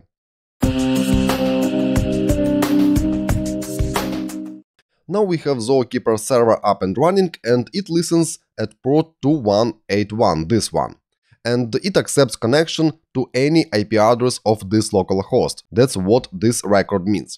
Okay, now let's try to start Kafka server once again. And please note that we need to keep Zookeeper server up and running. Let me make this window smaller, half screen size like so, move it here, and open up new tab, and let's drag it here, below this one. And here in this tab, let's start Kafka server. And we will start it the same as in one of the previous lectures. Go to folder Kafka. And here let's type bin/kafka-server-start.sh. It is a path to executable file which starts Kafka server. And next, after the space, specify path to configuration file for Kafka server. And now we will use default configuration file located in config. And file name is server.properties. You can use tab in order to see all options. Let's press tab once again, and this command will start Kafka server with configuration file located here in this file server.properties. Okay, let's press enter. And now Kafka server was successfully started and now it is up and running. Let's now go to Visual Studio Code and try to observe server logs now. Go here and go to logs and find file called server.log. And now let's scroll to the very end of this file. You see a bunch of logs here. Let me hide this tab. And at the end of this log file, you'll see message info Kafka server with ID 0 started. And that means that now Kafka server is up and running and we are able to use it for messages. But let me now scroll up a bit and show you other meaningful messages. First one is here, broker ID 0. Every broker or Kafka server has unique ID, and this ID must be unique across Kafka cluster. And the default ID is 0, and this ID is basically specified in configuration file for Kafka server. Let me quickly go back to configuration file of Kafka server, this one, server.properties. And if I'll scroll up here in this file, you'll find broker ID parameter here, and default one is 0. And that's why here in this server.log file we see here broker ID 0. Okay, let's scroll up and find another line, this one, awaiting socket connections on this IP address and this port. And that means that Kafka server, Kafka broker, is waiting now for connections at port 9092. And again, here you see 4 zeros, and that means that it will accept connection to any IP address of your computer. Okay, next message I wanted to show you. Log directory tmp/kafka logs not found, creating it. And this folder will be basically used for storage of Kafka messages. Recap that I have explained you difference between log folder, this one located in Kafka folder, and this folder where Kafka will store its messages. So in this folder, logs folder, Kafka stores, let's say, system logs, like server.log file. And in this folder, tmp/kafka logs, that is the default one, Kafka will store messages that will be sent by producers and consumed by consumers. And no worries, please, we will examine contents of this logs folder in the next lecture. Now let me scroll up a bit again, and here you'll see a bunch of parameters that were actually used for start of this Kafka broker, and those parameters are default parameters. Let's scroll up to the beginning of those configuration parameters and notice that here in the right section you also are able to scroll, and you'll see basically small text and you are able to navigate more easier. So we need to find the logs related to connection to Zookeeper. And those logs start basically here, connecting to Zookeeper on localhost 2181. And now Zookeeper is up and running, and that's why Kafka server initializes new session to this address, localhost 2181. This port is used by Zookeeper. And below you'll see that Zookeeper connection session will be basically successful. So here is this message: Zookeeper client Kafka server connected. And that is an indication that Kafka server or Kafka broker has successfully connected to Zookeeper server. And this message above, creating new log file, basically comes from Zookeeper. And same message we have seen here in terminal as last message in Zookeeper window, this one, creating new log file log.1. And if you'll navigate to tmp/zookeeper/version2, you'll find this file log.1 here. And that's basically all what I wanted to show you here in this log file. And please notice that this file will contain also all previous logs. For example, here are logs that were related to the unsuccessful start of Kafka server where Zookeeper wasn't available. So if you want to clean this log file up, you should simply delete it and Kafka will recreate it from scratch. Okay, now Zookeeper server and the Kafka server are up and running, and we are able to start using them and send some messages. But before doing that, let's observe contents of the log directory that will be used for storage of the messages by Kafka server. See you next. Bye-bye. Now we have Kafka server and Kafka Zookeeper up and running, and here they are running in my case in those two windows. Here is Zookeeper and here is Kafka server. And while we are doing basically nothing, you see some logs here in Kafka server window, like removed 0 expired offsets in 0 milliseconds. And that means that basically in background the Kafka server is performing some background jobs. Okay, in this lecture let's examine the contents of the log directory that was created by Kafka server. And notice that here we have seen this log message, this one, log directory tmp/kafka logs not found, creating it. And let's now observe contents of this folder. Let's open up new terminal window, and I'll drag it to new window like so. Let me make it full screen, and let's cd to tmp/kafka-logs, like so. And here let's list files. And now in this folder you'll see that Kafka has created automatically several files related to processing of Kafka messages. But for now, recap that there are still no messages at all because we have not yet created any topics and have not sent any messages to Kafka server. For now, there are some files like meta.properties or cleaner of set checkpoint. And we can quickly observe contents of meta.properties file, and you'll see here such contents: broker ID 0, version 0, and cluster ID this one. Also, let's quickly have a look at contents of this file, for example. Cut cleaner-offset-checkpoint, and now it is empty basically.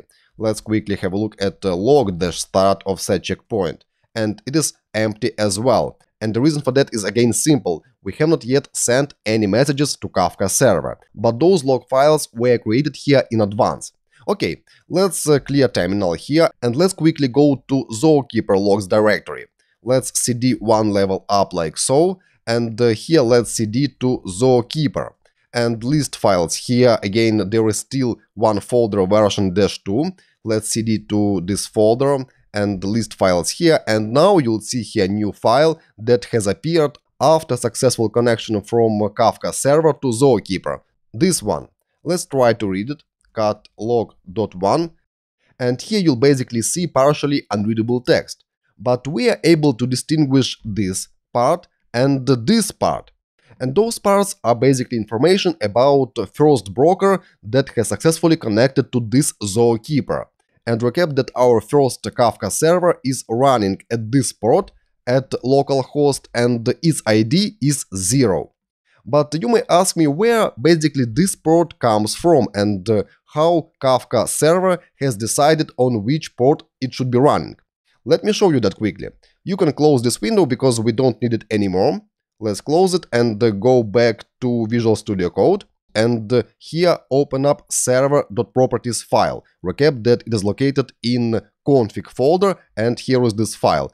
This file is the default configuration file for Kafka server, Kafka Broker. And let's first scroll up, and again I'll show you this line. Broker ID is 0, it is default ID of Kafka Broker.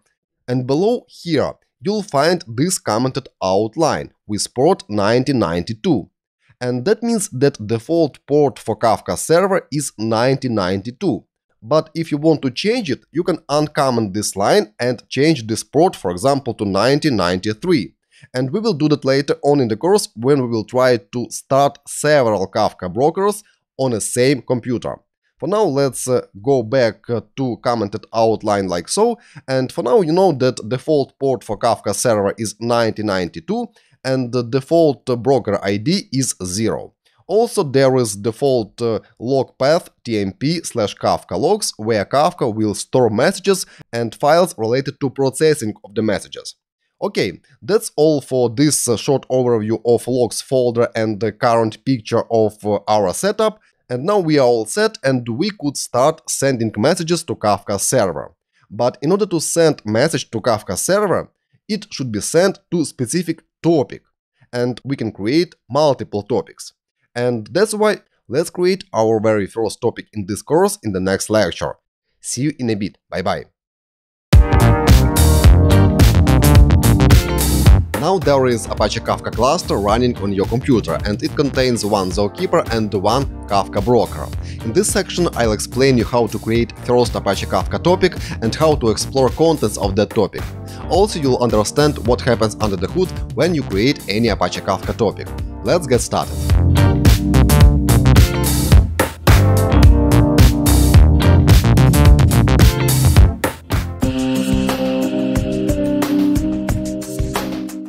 At the moment we have a Zookeeper server and Kafka server or broker up and running. And please note somewhere that Zookeeper is running at localhost port 2181 and the Kafka server or broker is running at localhost port 9092. And again, note that those ports are default, and of course you are able to change them if you need to. If you want to run multiple brokers on a single computer, of course you need to run every server on separate unique port. And certainly such ports as 2181 and 9092 shouldn't be occupied by any other services on your computer if you want to run those services there. Why I'm showing you this information and why it is important? Basically, at the moment, we have single Kafka cluster with basically single broker, but it doesn't matter. It is single Kafka cluster with Zookeeper and Kafka server. And if you want to send any messages to Kafka cluster by producer, for example, or consume messages by consumer, you need to specify connection details for Kafka cluster. And usually connections are made to one of Kafka servers inside of the cluster. And that means that if you want to connect to this cluster with this Zookeeper and this Kafka server, you need to connect to localhost 9092. If there were other Kafka servers or brokers inside of the cluster, you will be able to use any of those servers to make initial connection to Kafka cluster.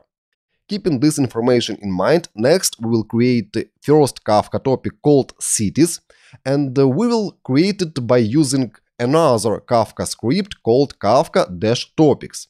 And this script is located here, again in bin folder. Let me go there. Here it is, bin. And here, if you'll scroll down, you'll find the script called Kafka-topics.sh. And again, using this script in separate window, we will connect to Kafka cluster and create their new topic. Let's make it real next. Bye-bye. Hey, I want to buy YouTube likes. How much it costs? $5 per 20 likes? No, I don't have enough money for that, sorry.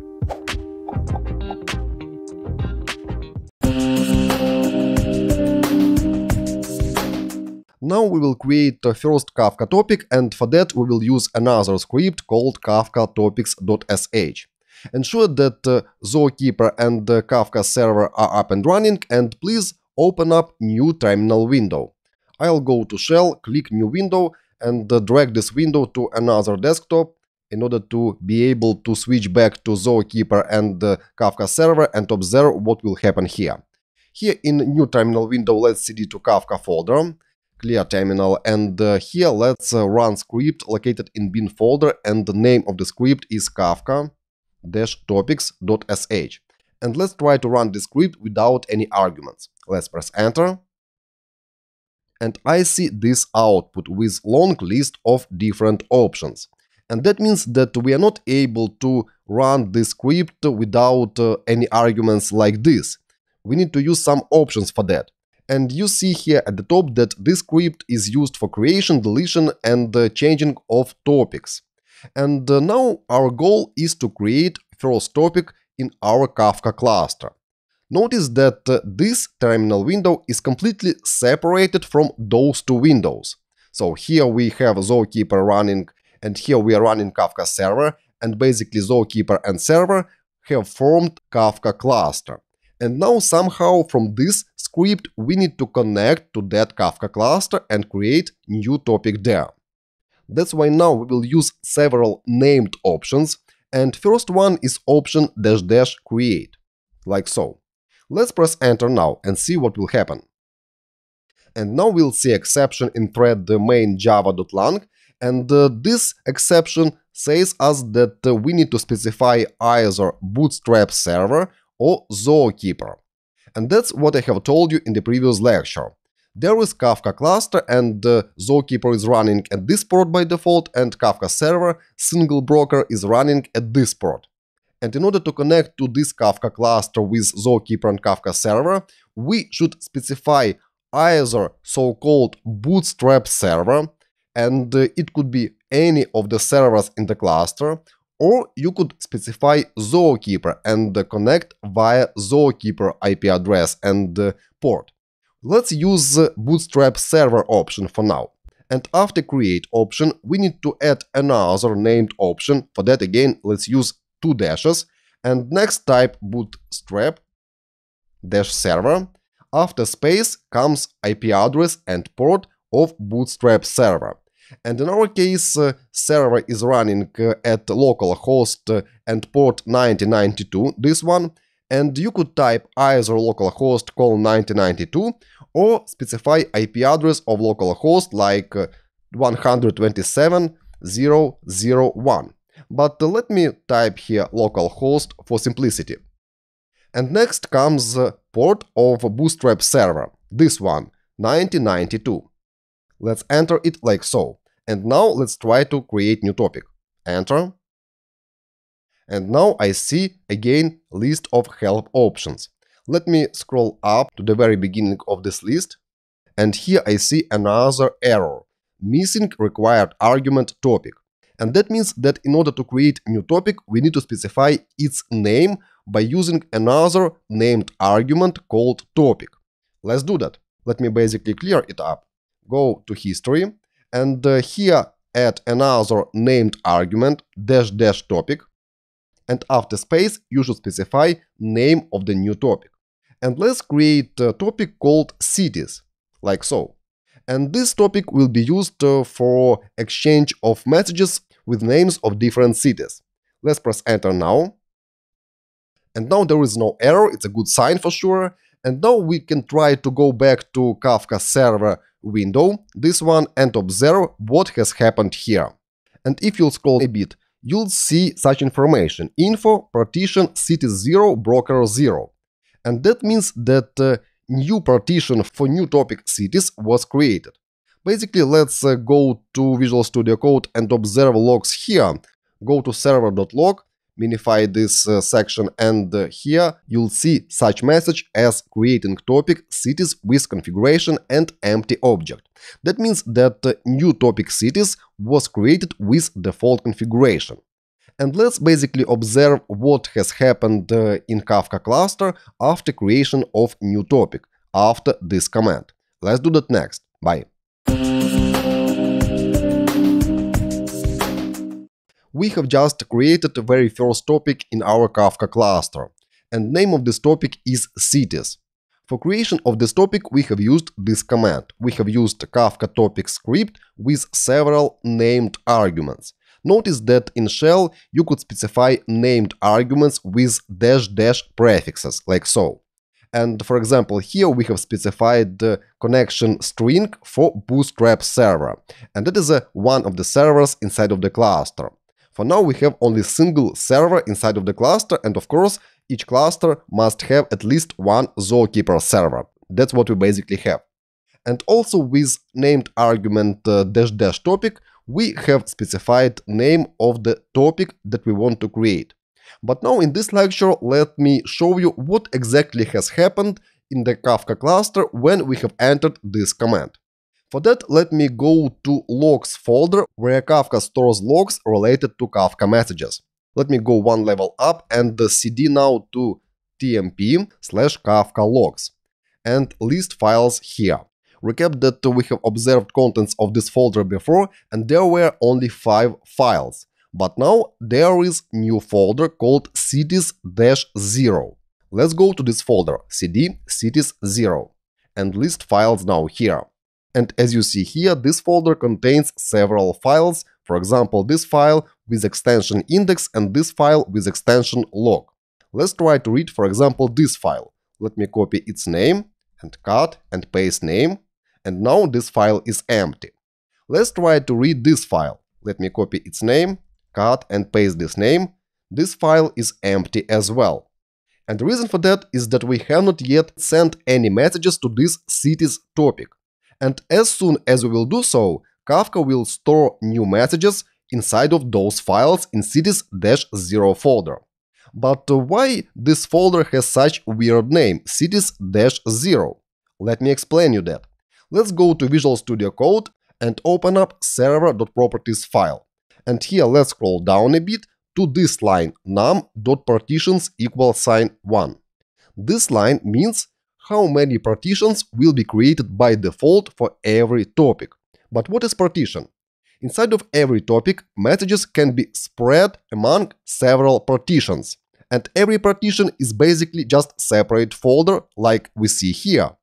And in our case, Kafka has created just single partition, because by default, as you see here, number of partitions is set to 1.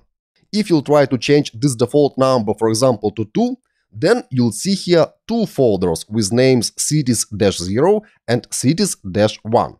But again, by default, Kafka will create just single partition per topic. That's why here in this folder name we see suffix -0, it is partition's number, and there are no other folders that Kafka has created in Kafka logs folder. there was just single folder cities-0. And Kafka did this due to this configuration parameter num.partitions equals sign 1. Okay, now let's proceed, and next I'll show you how to read information about existing topics in Kafka cluster. See you next. Bye bye. Hi, I'm looking for people who could share my new YouTube tutorial. What? Where?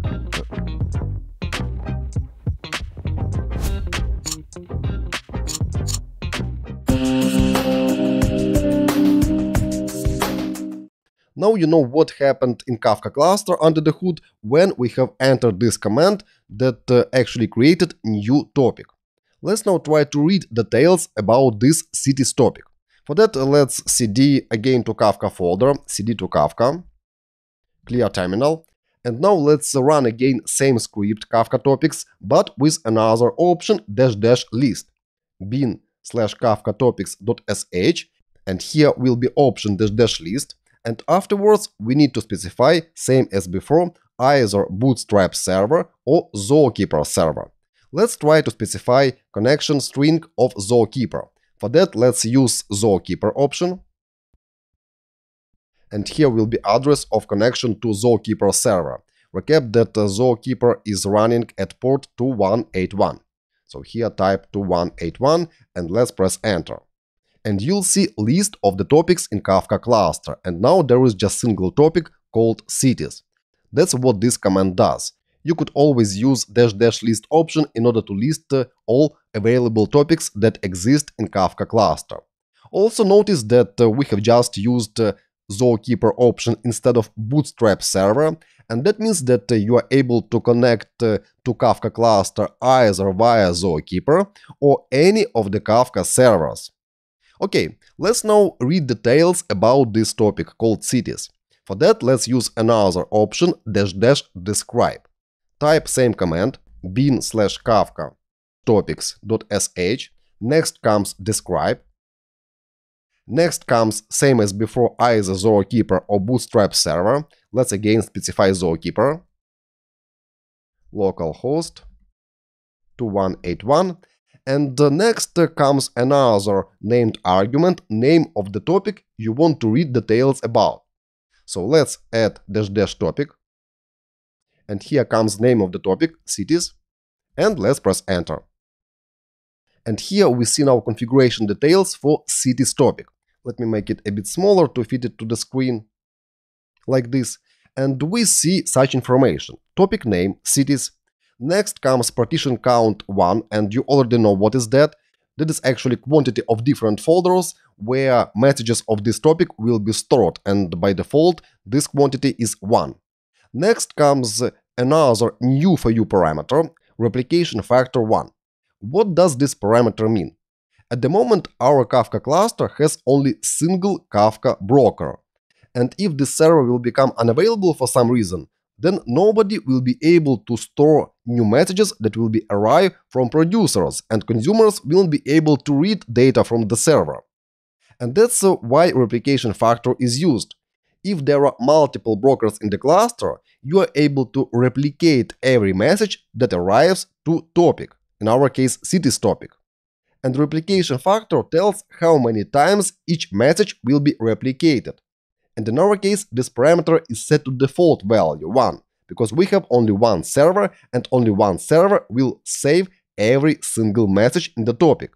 But if there were, for example, 3 servers in this cluster, you can set replication factor to 3, and every message in this topic cities will be stored on every of 3 servers.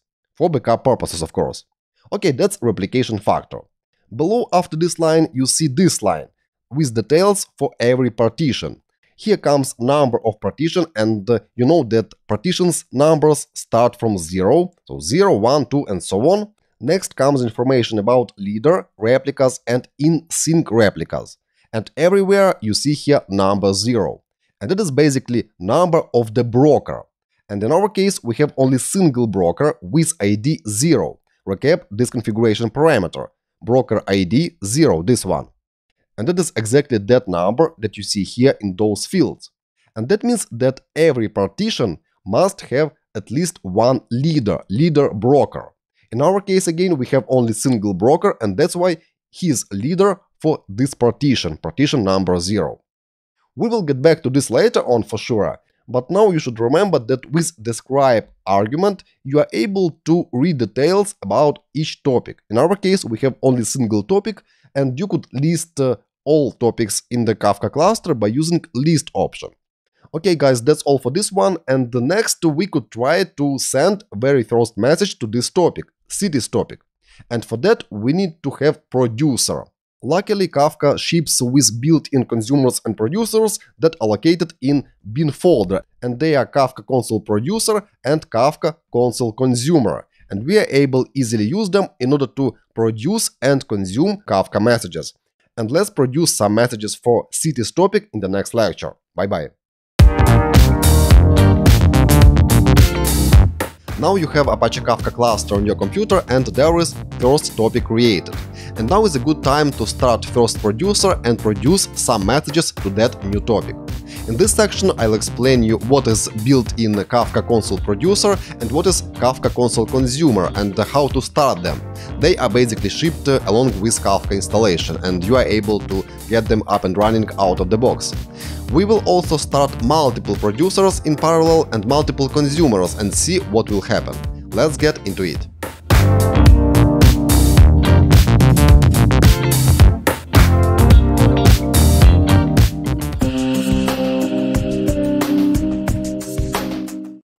We have just successfully created the first topic in a Kafka cluster, and name of this topic is cities. And you could use Kafka Topics.sh script with named option --list in order to list all topics available in a cluster. And now it's a good time to start sending some messages to this topic cities. And for that we could use any producer. There is a built-in producer that ships with Kafka installation, and its name is Kafka console producer. It is located in bin folder, and here it is, Kafka console producer. Let's use this script. Let's clear terminal and type bin/kafka-console-producer.sh and let's try to execute it like so. Of course, as usually we will get list of help options. It means that in order to start this console producer, we need to specify some required arguments. And first required argument is topic. Here you see that it is required. And second one is located at the beginning of this list, and it is broker list, this one. And basically in this list we need to specify list of the brokers, and if there are multiple brokers available, then you should split them using comma like so. Okay, let's add those arguments broker list and topic. Let's clear terminal and type here bin/kafka-console-producer.sh. Next comes broker list argument, and here will be connection string for our single broker. It is localhost :9092. And next comes the second required argument topic --topic, and here will be name of the topic we want to produce messages to. And name of our first topic is cities. Like so. Let's press enter and see what will happen. And we see this prompt. And that means that this Kafka console producer has successfully connected to Kafka broker, and now we are able to start sending some messages. Our topic that we have created is called cities, and that's why let's send the names of some cities. For example, let's start with New York. Press enter. Next one will be Berlin. Next one, let's say, will be Paris. One more. And one more, Sydney. Okay, we have just successfully sent several messages using Kafka console producer. But now there are several questions. First one, were those messages successfully received by Kafka cluster or not? Second one, where those messages were stored in Kafka cluster. And last one, how we are able to consume those messages from Kafka cluster. And let me answer last question first, and the next let's launch built-in Kafka console consumer and try to consume those messages that we have just sent by producer. Let's try it next. Bye bye. Now please stop and do 3 simple actions. First one, smash a like button. Second one, subscribe to my channel. And third one, ring a bell to get notifications about all further videos. We have just launched Kafka Console Producer, connected to one of the servers in Kafka cluster, and sent some messages to topic cities. And here are those messages. And now this console producer is still up and running, and we are able to send another messages. But now let's try to consume messages from Kafka cluster. And for that we need to launch consumer that will consume messages from cities topic. And luckily there is Kafka console consumer available in Kafka out of the box. Let's use it. Let's open up new window. Let me make it smaller like so.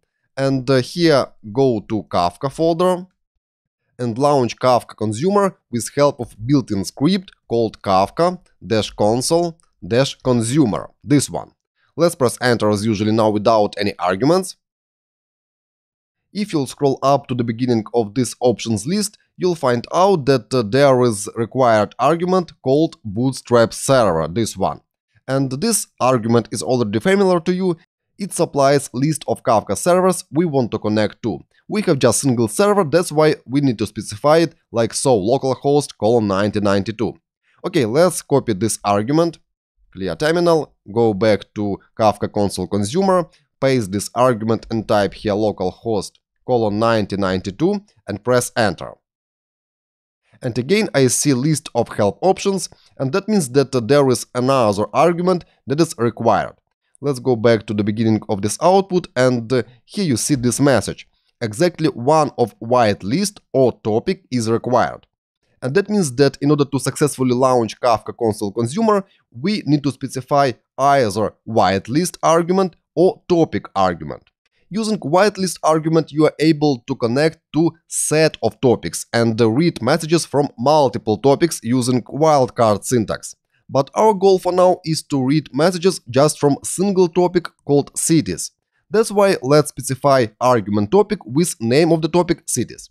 Okay, let's clear terminal again and go to this command and add another argument topic, and here will be name of the topic cities. And now let's press enter.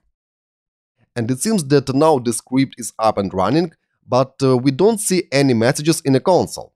Let's do following. Let's go to Kafka console producer and produce one more message. And let's send another city name, for example, Delhi, like so. Let's press enter. And now I'll get Delhi here in a Kafka console consumer. And that is a good sign. It means that the Kafka console consumer is running correctly, and now it receives all messages that are being sent by producer. Let's send another message, for example, Dubai. And this message was successfully received by consumer as well. But now you may ask me a question. But what about those messages that were sent by producer here from New York to Sydney? Let me answer this question in the next lecture. Bye-bye.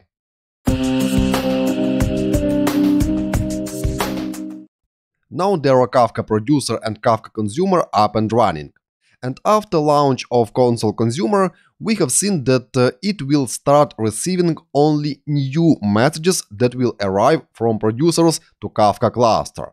And now let me answer the question how you are able to read all messages from beginning, from this one in our case.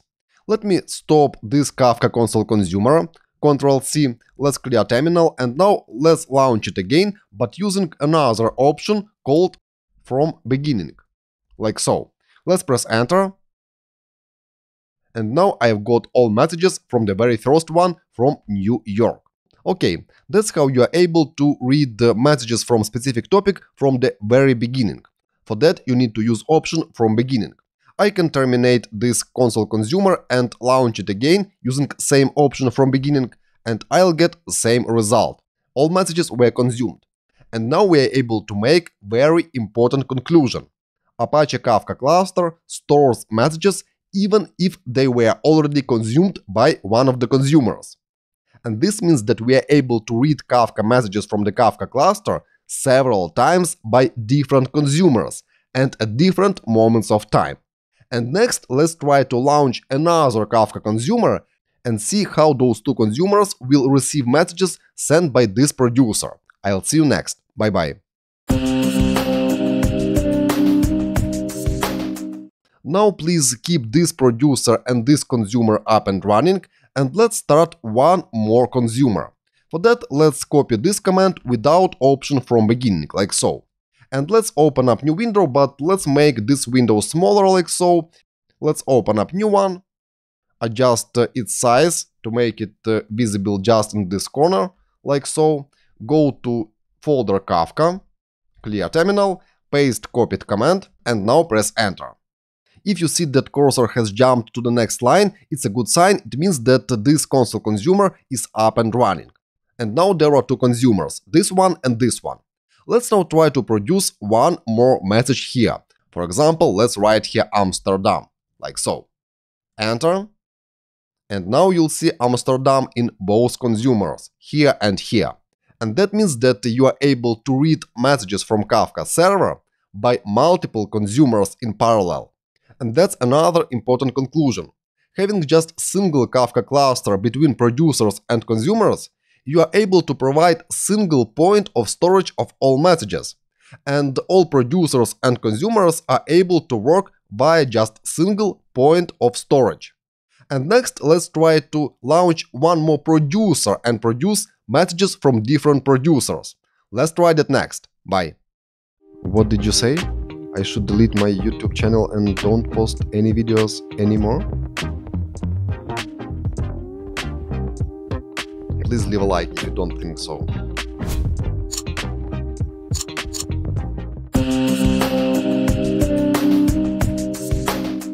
Now there are two consumers up and running here, and we have just verified that both of them receive new messages.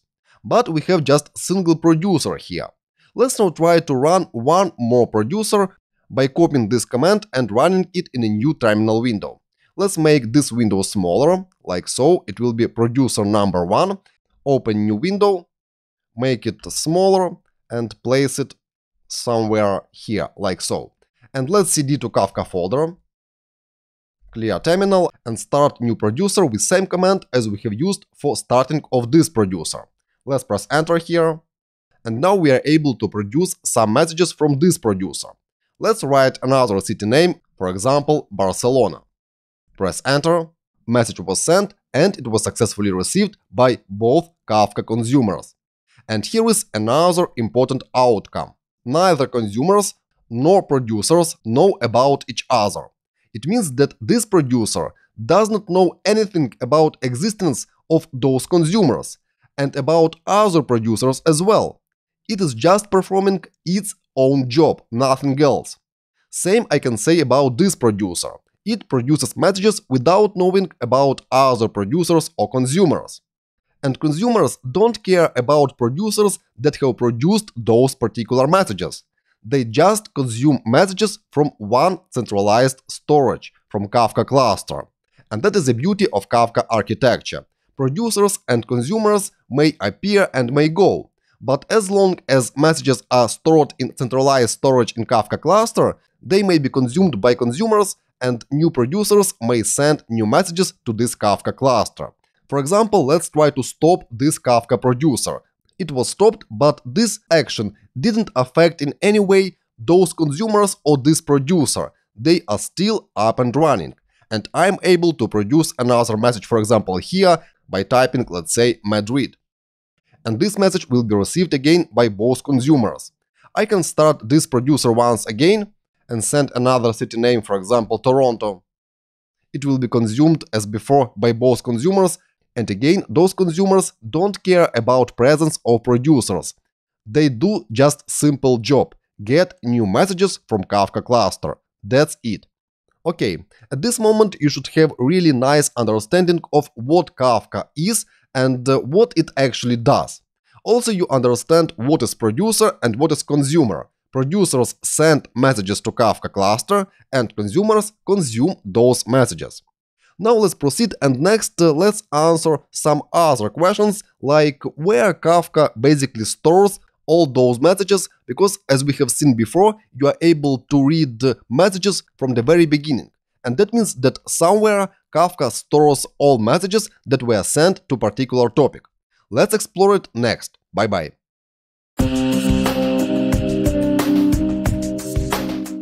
In this lecture, I'll answer the question where Kafka basically stores messages that are sent by producers and consumed by consumers.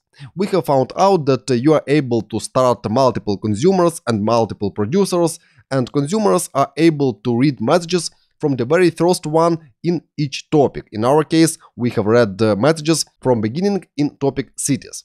Recap that I have told you before that Kafka stores all messages in tmp/kafka-logs folder by default.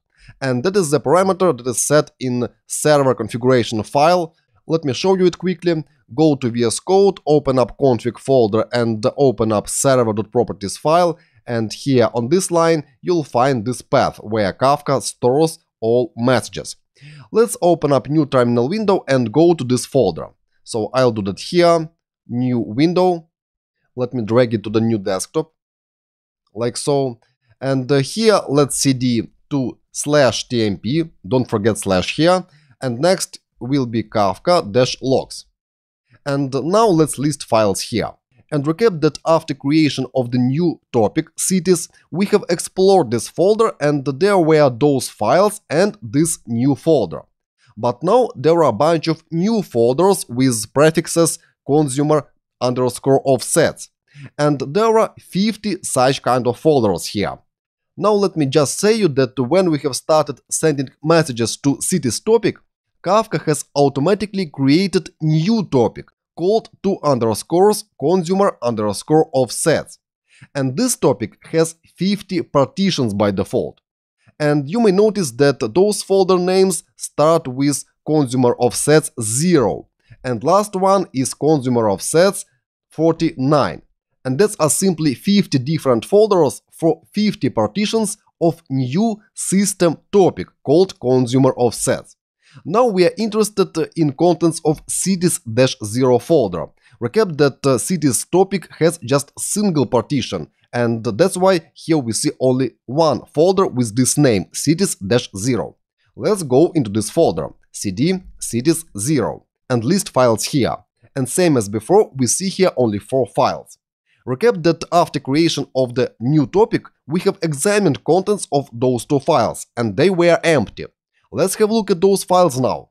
Let's explore contents of index file first. Copy its name and use cut command, paste name, and we see that this file is empty. But what about this file with extension .log? Let's copy its name, cut and paste name, and this file is not empty anymore. This file is partially readable, and you can distinguish messages that we have sent to cities topic. First message was New York, and if I'll go back to producer, here you'll find this first message. Last one is Toronto, and if I'll go back here, you'll find Toronto here at the end of this file. And that means that Kafka has stored all messages in this log file located in tmp/kafka-logs folder. That's that simple. Of course, every message has additional system information, and we will get back to that later on in the course. But now you need to understand that Kafka simply stores all messages inside of the files, nothing else. It works like a file system. And that's why, thanks to those files, you are able anytime read messages from Kafka cluster. But certainly every message has its lifetime, and after a specific amount of time, Kafka will delete old messages in order to make room for new messages. And consumers that have not read messages in time will not be able to read them again. But that's of course done for optimization. Now you should remember that all what Kafka does after it receives message from producer, it adds it to log file in specific partition folder. In our case, folder name is cities-0. Okay, now let's go to VS Code and try to read log files of Kafka Broker itself and see what was happening there. So let's go to VS Code and go to logs folder, this one. And recap that we have examined their server.log file. But you may notice that this file will be automatically cleaned up.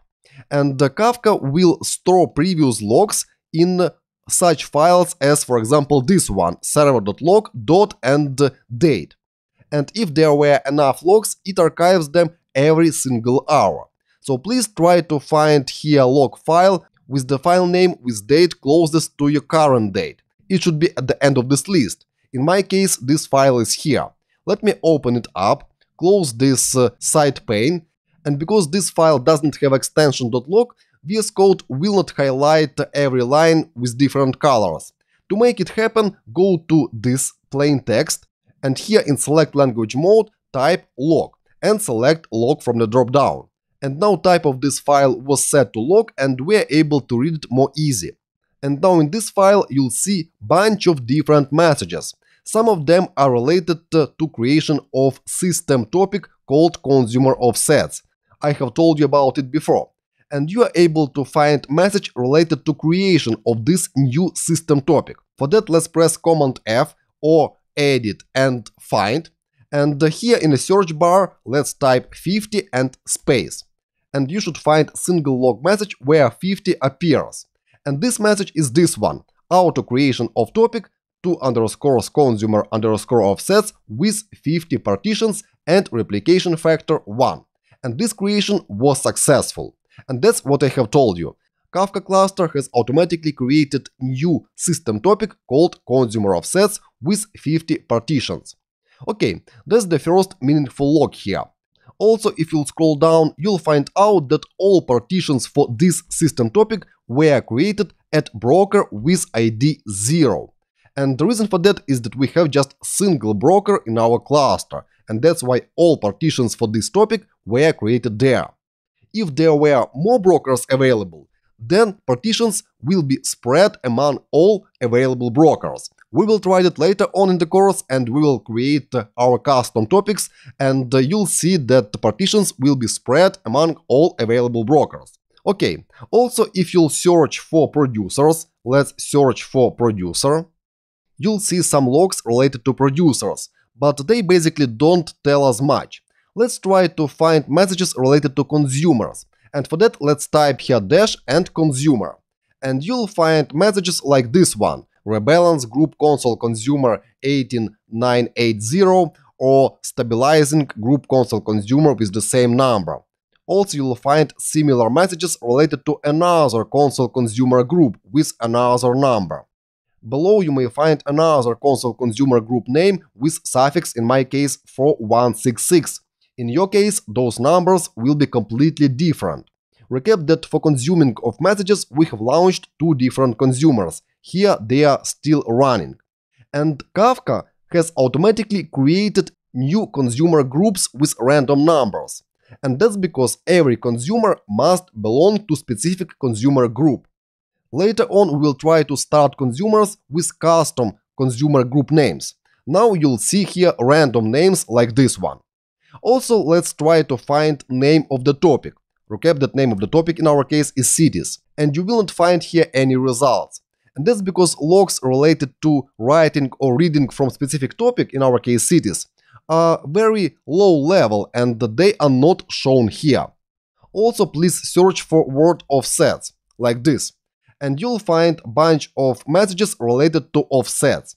And offset is basically number of every message that is stored in Kafka topic. Every message has unique offset number. And the consumers are basically starting reading from specific offset.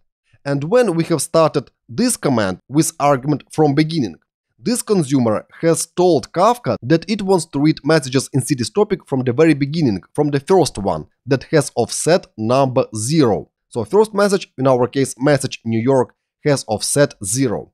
And now it's a good time to end this introduction practice section where you were able to launch producers, consumers, generate some messages, consume them by consumers, and let's at the beginning of the next section shortly summarize what you have learned so far, what is Kafka cluster, what is broker, what is Zookeeper, and afterwards we will talk in details about such concepts as offset, consumer group, leader, and so on. So let's go on in the next section. Bye-bye. If you have done all practice activities in previous sections along with me, you understand a lot about Apache Kafka. You know what is broker, you know what is Zookeeper, you know what is topic, what is producer and what is consumer, and how all of that actually works. And in this section I'll take some time in order to explain all of those concepts using diagrams. We will not do any practice activities, I'll use just diagrams and explain different concepts. I'll explain you in details what is Apache Kafka Broker, what is Zookeeper, what is Zookeeper Ensemble, what is cluster of brokers. You'll understand what is topic, what are partitions and how partitions are spread across different brokers inside of the cluster. Also, you'll understand structure of the message and how actually messages are sent from producers and consumed by consumers. Also, I'll explain you how producers are able to produce messages to different brokers, to different partitions, and how consumers may read messages from multiple brokers. You'll also understand what is controller and what is its role in Kafka cluster. And most importantly, you'll understand how to create fault-tolerant, resilient, reliable solution with Apache Kafka. And I'll explain you what is replication factor and how to store multiple copies of every message on different brokers. And if any of those brokers fails, other brokers will take over and continue serving producers and consumers. Let's get started.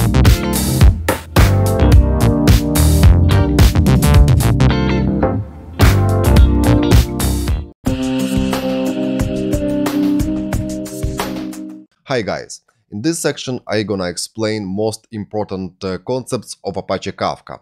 And we won't do any practice activities in this section. I'll just try to give you a short overview of what Apache Kafka is and which components are included in Apache Kafka. And basically in the previous section we have talked about most of those concepts and we have explored all of them in practice. And I did it on purpose in order to make you quickly dive into the Apache Kafka and make your hands dirty and do some practice activities. And now it's time to explain every of those concepts in greater details, and afterwards in the next section we will continue with practice activities. So I'm gonna start with definition of what Apache Kafka basically is. And I'll define it as following. Apache Kafka is distributed publish-subscribe messaging system. And let me talk about every part of this definition in details. And I'm gonna start with publish-subscribe. Publish-subscribe system means that there are publishers and there are subscribers. So publishers publish some information and subscribers subscribe to that information. And let me first give you an example of publish-subscribe system. And you may be surprised, but YouTube is such a system. At YouTube there are a lot of publishers, or they are called creators, that may create videos at any moment of time and publish them to YouTube platform. Also, on other hand, there are a lot of subscribers or consumers who are able to watch any video at any moment of time. And YouTube as publish-subscribe system stores every single video, and any video that was published to YouTube platform may be watched at any moment of time by any quantity of consumers or, let's say, subscribers. And that's why YouTube is a great example of publish-subscribe system. And key points here is that publishers may publish videos at any moment of time. And they don't know anything about subscribers or consumers, and they don't know when consumers or subscribers will watch those videos. YouTube as centralized system is responsible for storage of YouTube videos and making them available for watching by subscribers. And subscribers, independent of other subscribers, independent of producers or publishers, are watching those videos at any moment of time. That's publish-subscribe system. Next word I want to explain in details here in this definition is messaging. And messaging means that in Apache Kafka, publishers and subscribers exchange messages, not videos like in YouTube. And every message is simply a sequence of bytes, nothing else. And responsibility of Apache Kafka is to store messages that were sent by publishers and supply those messages to subscribers whenever they ask for them. And the last point here in this definition is distributed.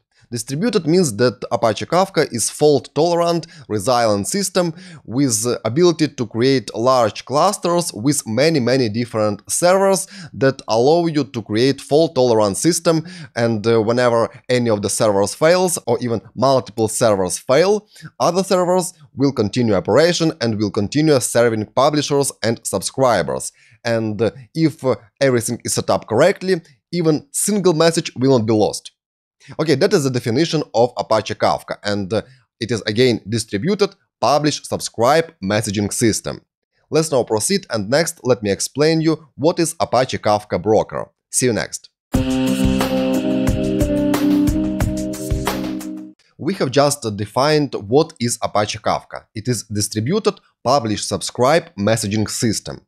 And in every publish-subscribe system, messages should be stored somewhere. And also publishers should be able to send to somewhere those messages, and the subscribers should be able to read from somewhere those messages. And in Apache Kafka, brokers are responsible for all those operations. They store messages and they serve publishers and subscribers. But publishers in Apache Kafka are called producers. They produce messages to Kafka brokers. And subscribers in Apache Kafka are called consumers. They consume messages from Kafka brokers. And most interesting that at every single physical server or virtual server, you may run multiple Kafka brokers. And they will be completely independent, and you are able to create even Kafka cluster on a single computer. That's Kafka Broker. Again, its main responsibilities are following. First, receive messages from producers. Second, store those messages. And third, give ability for consumers to read those messages. That's all. And the Kafka Broker simply stores messages in files on a hard drive. And producers are able to append messages to those files, and consumers are able to read from those files. That's that simple. Also, it is possible to have multiple producers and multiple consumers, like on this diagram. And multiple producers are able to simultaneously produce messages to Kafka Broker, and multiple consumers are able to simultaneously read messages from Kafka Broker. And of course, messages may be produced and consumed asynchronously on different moments of time. And notice that there is a single weak point on this diagram, and it is broker.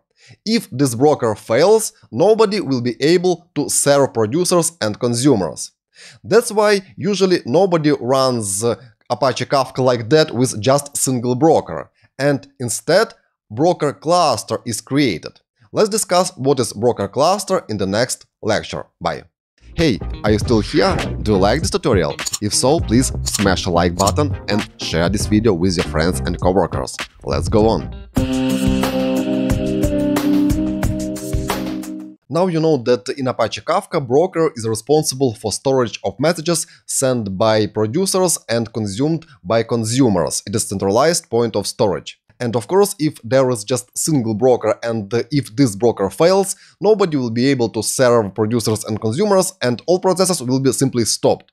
That's why usually cluster of the brokers is created, and you are able to create very small clusters with few servers, but you are also able to scale them and create cluster that will contain thousands of servers. And large companies like LinkedIn or Netflix who utilize Apache Kafka have such large Kafka clusters.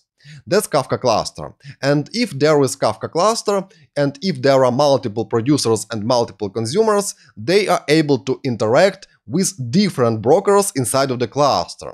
What I mean? For example, every single producer may send messages to different Kafka brokers, and every Kafka broker will store part of the messages. So it means that all messages from producers will be spread among different servers. On the other hand, Kafka consumers may read messages from different Kafka brokers. Also, if one of the brokers fails in a Kafka cluster, other brokers will take over it and continue operation of entire cluster. And now you may ask me a question. What if there are hundreds of brokers in a Kafka cluster?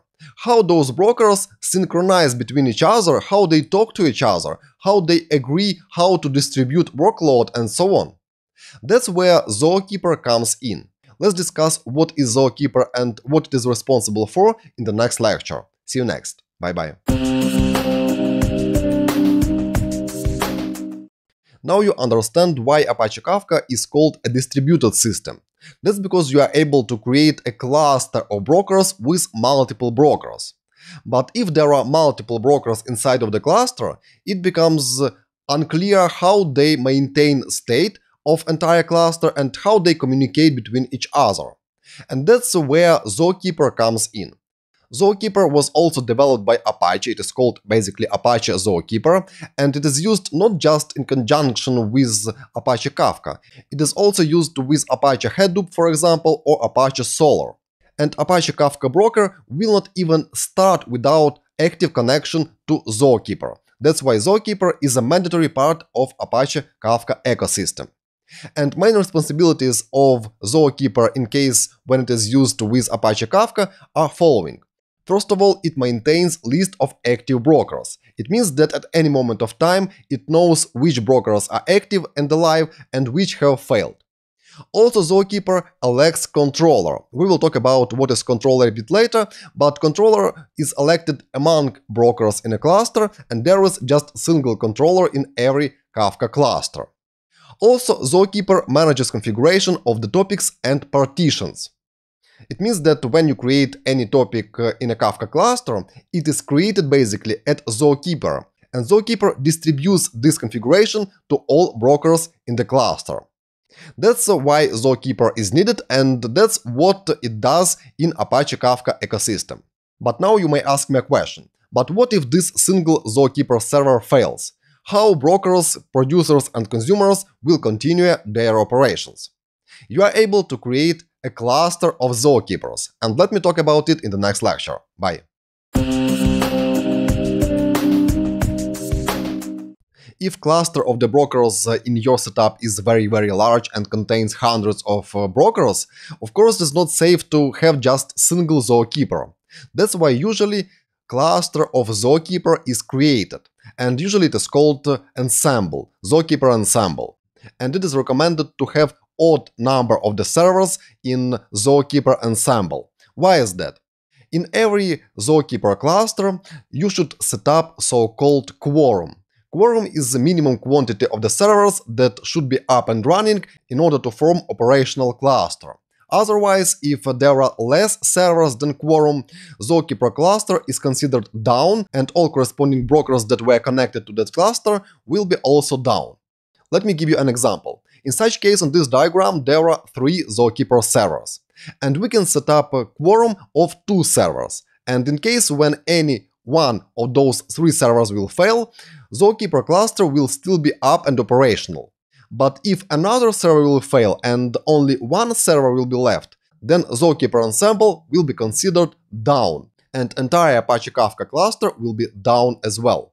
And now let me quickly explain you why you should have odd number of the servers in Zookeeper ensemble and how you could set quorum, how you should choose number for quorum. Let's suppose that you have set 4 servers in Zookeeper ensemble, and the quorum is set to 2. And let's suppose that 2 of those Zookeeper servers are located, for example, in USA, and 2 others are in Europe. And there is internet outage between 2 continents. And if quorum is set to 2, 2 servers in USA will still think that Zookeeper ensemble is up and running and operational because quorum is 2 and there are 2 operational servers, and same relates to 2 Zookeeper servers in Europe. They both will think that Zookeeper cluster is up and running. And now you'll end up in a situation with 2 different clusters, 2 servers in each, and every cluster will serve Kafka brokers, Kafka producers, and Kafka consumers. And that's really bad. In such case, you will get a discrepancy in messages and you'll get a mess. That's why it is recommended to set quorum to half of quantity of Zookeeper servers plus 1. What I mean, for example, if there are 9 servers in Zookeeper ensemble, then quorum should be set to 5.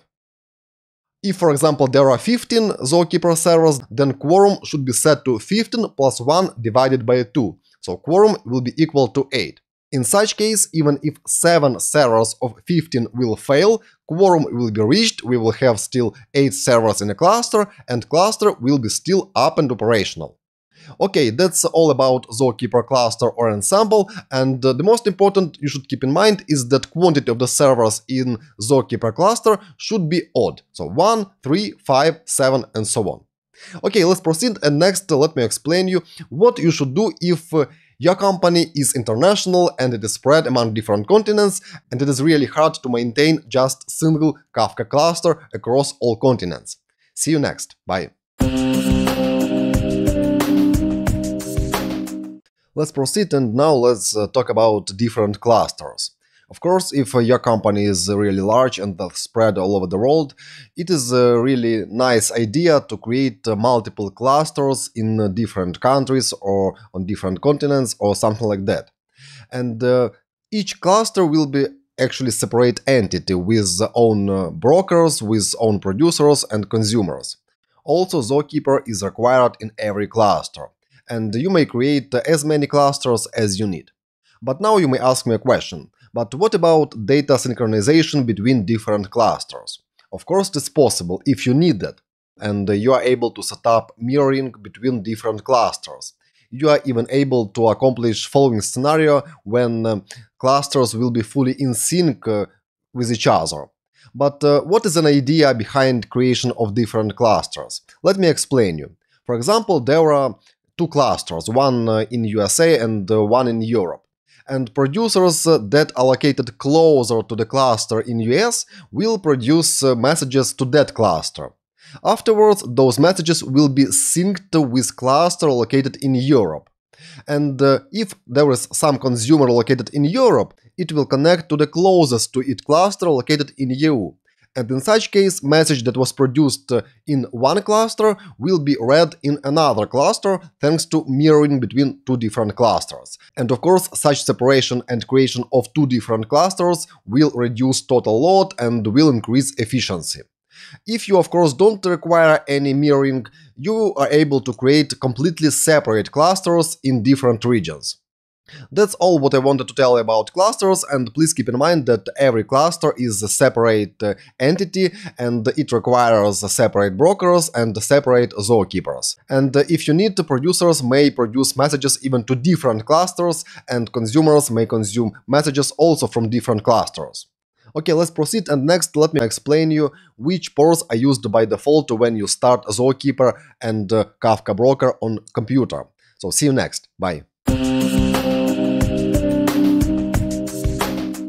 When you install Kafka on any computer, it comes basically as a set of the files, and those files are mostly executable scripts with extension .sh or bat scripts for Windows. Also, there are default configuration files for Zookeeper and Kafka Broker. And here on this diagram you see default ports that are used in those configuration files. So if you start a Zookeeper, it will use port 2181. And the Kafka Broker or server will use port 9092. And here is important notice. If you are going to launch multiple, for example, Zookeepers on a same computer, you need to use different ports, because every single port can be occupied only by single process on a single computer. And that's why if you want to run, for example, 3 Zookeeper servers on the same computer, you need to adjust configuration files and create separate configuration files for every Zookeeper instance with different ports, and it is also a good idea to create separate log folders for every instance. For example, you could use ports 2181 for first Zookeeper, 2182 for second one, and 2183 for third one. Same relates to Kafka Brokers. It is possible to run multiple brokers on the same computer, and also you need to create separate configuration files for every instance of brokers, and you need to adjust at least the ports and make them, for example, 9092, 9093, 9094 and so on, depending on the quantity of the brokers you are going to run on your computer. And also you should adjust folders where each broker will store messages or logs. If you are going to run, for example, Zookeeper instances on different physical or virtual servers, then there is no need to adjust ports and you are able to run all of them on the same port but on different computers. Same relates to Kafka Brokers. You could use the default port 9092 on all computers, or if you wish, you could adjust it to any custom port you want. And one more important notice regarding launch of Kafka Brokers. If you create a cluster with different Kafka brokers and those brokers are located on different computers, even in different data centers, and those brokers need to communicate via public IP addresses or domain names, you need to adjust advertised names in configuration files of each broker, because advertised name is that hostname plus port that are communicated by Kafka broker to Zookeeper. And when producer or consumer will connect to Kafka cluster, Zookeeper will supply this hostname plus port that it received from Kafka broker. And for example, if Kafka broker sent advertised hostname localhost and the port 1992, of course producer that is located somewhere in other place in the world will not be able to connect to such broker, because localhost is local address of computer itself. That's why please be careful and adjust advertised name and port on every broker if you are going to make them public. Okay, that's all what I wanted to talk about here in this lecture, and just make a note of those ports that are used by default by Zookeeper and the Kafka broker. Also, please note that I don't want to dive deeper into installation and the launch of Zookeeper and the Kafka broker, because all of that we have performed in a previous section. Now let's move on, and next let's talk about topics. So see you next. Bye bye. So far we have talked about architecture of Kafka clusters, and you know that every cluster consists of Kafka brokers and Zookeeper servers. Also there are producers and consumers. But where basically messages are stored at every broker. For that there is special entity called topic, and every topic has its own unique name, and name must be unique across Kafka cluster. And every message inside of the topic has specific number called offset, and this number is assigned to every message when it arrives to specific broker. And when times go by, every producer may append messages only to the end of the log. For example, here you see that new messages may be added after message with offset number 10. And you are not able to insert message, for example, here between messages 2 and 3. That's not possible. And that means that every number is immutable and every log record in broker is immutable and you're not able to change it. But on other side, the broker may delete all the records, all log records that were expired. And by default, this period, called log retention period, is set to 168 hours or 7 days. And that means that by default, again by default, every broker will delete all messages that are older than 7 days. Of course, this retention policy is subject to change, if you need so. So short summary is following. Every topic has its own unique name and every message has its own number called offset. And new messages that arrive could be appended only after existing messages. You are not able to insert any messages before previous messages. And old messages could be deleted automatically if a retention period has expired. And one more important notice, every Kafka broker does not care about consumers. It means that it stores Kafka messages independent of consumers that may read or may not read messages from the log. It does not matter for Kafka broker at all. Its job is just to receive new messages and append them at the end of previous messages. So that's all for this lecture, and next let me quickly explain you structure of each message. So see you next. Bye bye. Do you want more tutorials like this? If so, please subscribe and ring the bell to get them. From the previous lecture, you know that every message that is stored at Kafka broker is immutable, and that means that you're not able to change contents of the message that was already stored at Kafka broker. Also, on the other hand, every message has its own structure. So let me explain you it now. Every message has timestamp, And this timestamp can be assigned to the message either by Kafka Broker or by producer, so it is configurable. Also, every message has offset number. And recap that in the previous lecture I didn't told you that this number must be unique across topic. That's because it must be unique only across partition. We will get back to partitions pretty soon in one of the next lectures, but for now just recap that offset number is unique only across partition in specific topic. So that's where timestamp and offset that are assigned to the message. And message itself may contain key, that is optional, and value. Value of every message is simply sequence of bytes, nothing else. And the Kafka Broker does not care what is actually stored inside of the message. It stores simply sequence of bytes. That means that using Apache Kafka as centralized transportation messaging system, you are able to exchange different kinds of data. For example, you could send objects, or you could send strings or numbers, or more than that, you are able to send files that must be encoded simply into bytes format. That's all. Kafka stores just sequences of bytes.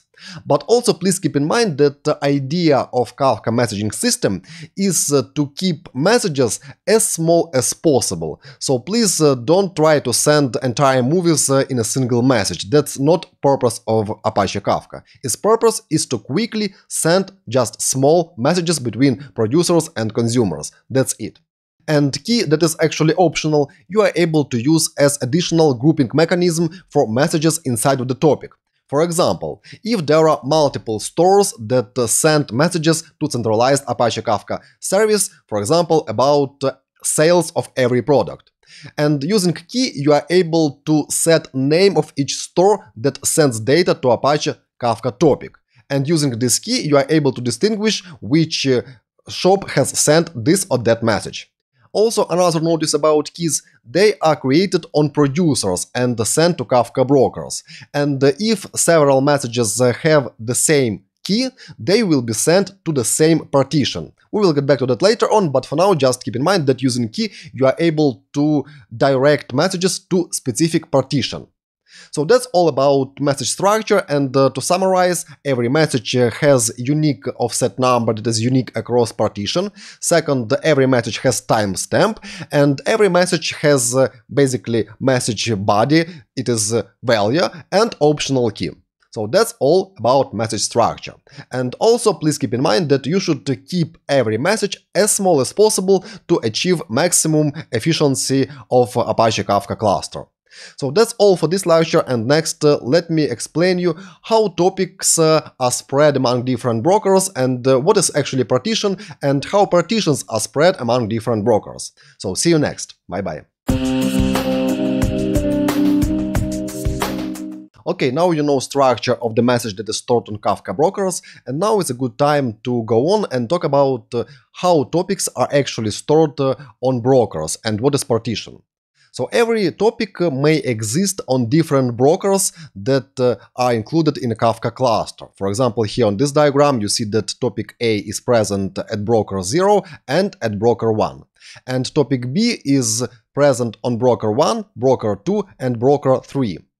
Another topic, topic C, is present only at broker 2. Notice that on this diagram I have removed Zookeeper for simplicity, but it is always there. Without Zookeeper, Kafka Broker is not able to operate. So you may ask me a question, why do we need the same topic on different brokers? Why don't just create a single topic per single broker? Answer is pretty simple, for fault tolerance. If in such case broker 2 will fail, all messages in topic C will be lost, and no one will be able to produce new messages to topic C and consume messages from this topic, because broker that was serving all messages inside of this topic, topic C, is gone. In this case, when we talk about topic A, and if, for example, broker 0 fails, broker 1 will be able still save new messages that will arrive to topic A, and it will able to serve reading requests from consumers that will ask for data from this topic A. But how actually messages are spread among different brokers in such case when same topic is present on different brokers? For that, Kafka uses partitions. And here in this example, you see that topic A has two partitions, partition 0 and partition 1. One partition is located at broker 0, and second one is located at broker 1. If we will talk about topic B, it has in this example three partitions, starting from partition number 0. So this partition is located at broker number 1, this partition number 1 is located at another broker, broker 2, and partition 2 is located at the last broker number 3. Topic C has in this example only single partition, partition 0, and it is located only on single broker. Also on this diagram you see one more topic, topic D, that has two partitions, partition 0 and partition 1, that are located both on one broker, broker 0. It is also possible. Also, you are able to create topics with hundreds of different partitions that will be spread among multiple brokers. But what is an idea behind creation of those partitions? Why don't just create a topic with just single partition as shown here in this example? Because as you know, every message is written to the file and file is stored on a hard drive of every computer. And if there will be a lot of messages that are produced simultaneously by many producers, single computer will be able simply to write such amount of data quickly to the hard drive. That's why if there will be multiple partitions spread among different computers, they will perform write operations of messages much more quicker. Same relates to read operations. If there are many consumers and if, for example, 1000 consumers will try to read data from topic C partition 0, this broker may simply go down due to lack of resources. But if this topic will have, for example, 100 of partitions spread among different brokers, this job of supplying data to consumers will be much easier. That is the reason for creation of different partitions that are created basically on different brokers. Also, it makes topic fault tolerant, and in this example, if for example broker 0 will fail, topic A will still be present on broker 1, and it will still accept new messages and accept new read requests from consumers. That's why partitions are needed. Also in this diagram I have shown you this topic D on purpose in order to make you understand that multiple partitions in the same topic may exist on the same broker. It is possible. Okay, let's proceed, and next let me explain you how messages are spread among different partitions when they are produced by producers. So see you next. Bye. I have just explained you concept of partition in the topic. And the partitions actually increase performance of entire Kafka cluster, and they optimize read and write operations because now they are spread among different servers, and also they increase fault tolerance because in case when some servers fail, other will continue processing of messages inside of a specific topic. And now let me explain you how messages are stored inside of the partitions. Recap that in the previous practice section we have created a topic called cities, and we didn't specify quantity of the partitions we want to create for that topic. And by default in such case only single partition will be created. And you have seen that the Kafka Broker has created a folder with name cities-0 that stores all messages for this particular partition. That means that every partition is simply separate folder with files, nothing else. And if there are multiple partitions spread among different brokers, then every broker may have one or multiple folders for every partition, like cities 0, cities 1, cities 2, and so on, if you create topic with multiple partitions. And if there are multiple partitions on different computers, producers may write messages to different partitions. For example, in this case, there is topic A with 3 partitions. Partition 0, 1, and 2. Notice that the number of the first partition is always 0, and you're not able to adjust it. It is default behavior of Kafka cluster. It creates partitions starting from number 0. For example, if you create a topic with 10 partitions, then last partition number will be 9, and the number of the first partition will be 0. So in this case there are 3 partitions, 0, 1, and 2, and here you see how those partitions are distributed among those brokers. And notice that offset numbers inside of every partition are unique and are starting from 0. So for example, here in this partition, there are only two messages, and offsets of those messages are 0 and 1. So when first message arrives to empty partition, it gets offset 0. Next one will get offset 1, and so on, 2, 3, 4, and so on. Offset numbers must be unique across partition, not topic. Because here, in this first partition, you see that it also has offset numbers for messages 0 and 1, same as in this partition. But those messages are completely different from those messages. They are simply different messages. And same you see here in partition 2. It has currently 4 messages with offsets from 0 to 3. And main idea I wanted to communicate to you using this diagram is that every partition must have unique numbers across all messages inside of it. It's very, very important. But offset numbers of the messages across entire topic should not be unique. In this case, you see that this message, this one, and this one are different messages, but they have same offset number, but they are located in different partitions. So, producers may write messages to different partitions. For example, producer number 1 may write messages to partition 0. Producer number 2 may write messages to partition 0 and partition 1. And producer number 3 may write messages only to partition 2. Again, every producer decides which partition to choose to write. It is very, very important. Producer decides that. And every message that arrives to specific partition, for example, let's say we send new message to partition 1, it will be appended to the last message that already exists in this partition. And new message in this partition 1 will get offset number 3. So now from this diagram you see that using different partitions we achieve parallel performance of writing and reading operations. So we may write to different partitions in parallel on different brokers. Same relates to read operations. But now you may ask me a question. But what if broker 1 will fail? And partition 1 with all messages inside of it will simply disappear. In such case, those messages will be simply lost. I am talking about message 0, 1, and 2 inside of partition 1. And you will not be able to consume those messages anymore. They were simply lost, because they were stored only in a single place, on a single broker. And there is, of course, a solution for this problem. And you are able to replicate messages inside of every partition. And if you want to, you are able to replicate every single message inside of the topic multiple times, for example 5 times or 10 times. And in such case, copies of the same message will be stored on different brokers. And in such case, if one of those brokers fails, other will be able to serve same messages to consumers. That's the idea behind replication. And now let's discuss replication in greater details and talk about leader. And let's do the text. Bye-bye.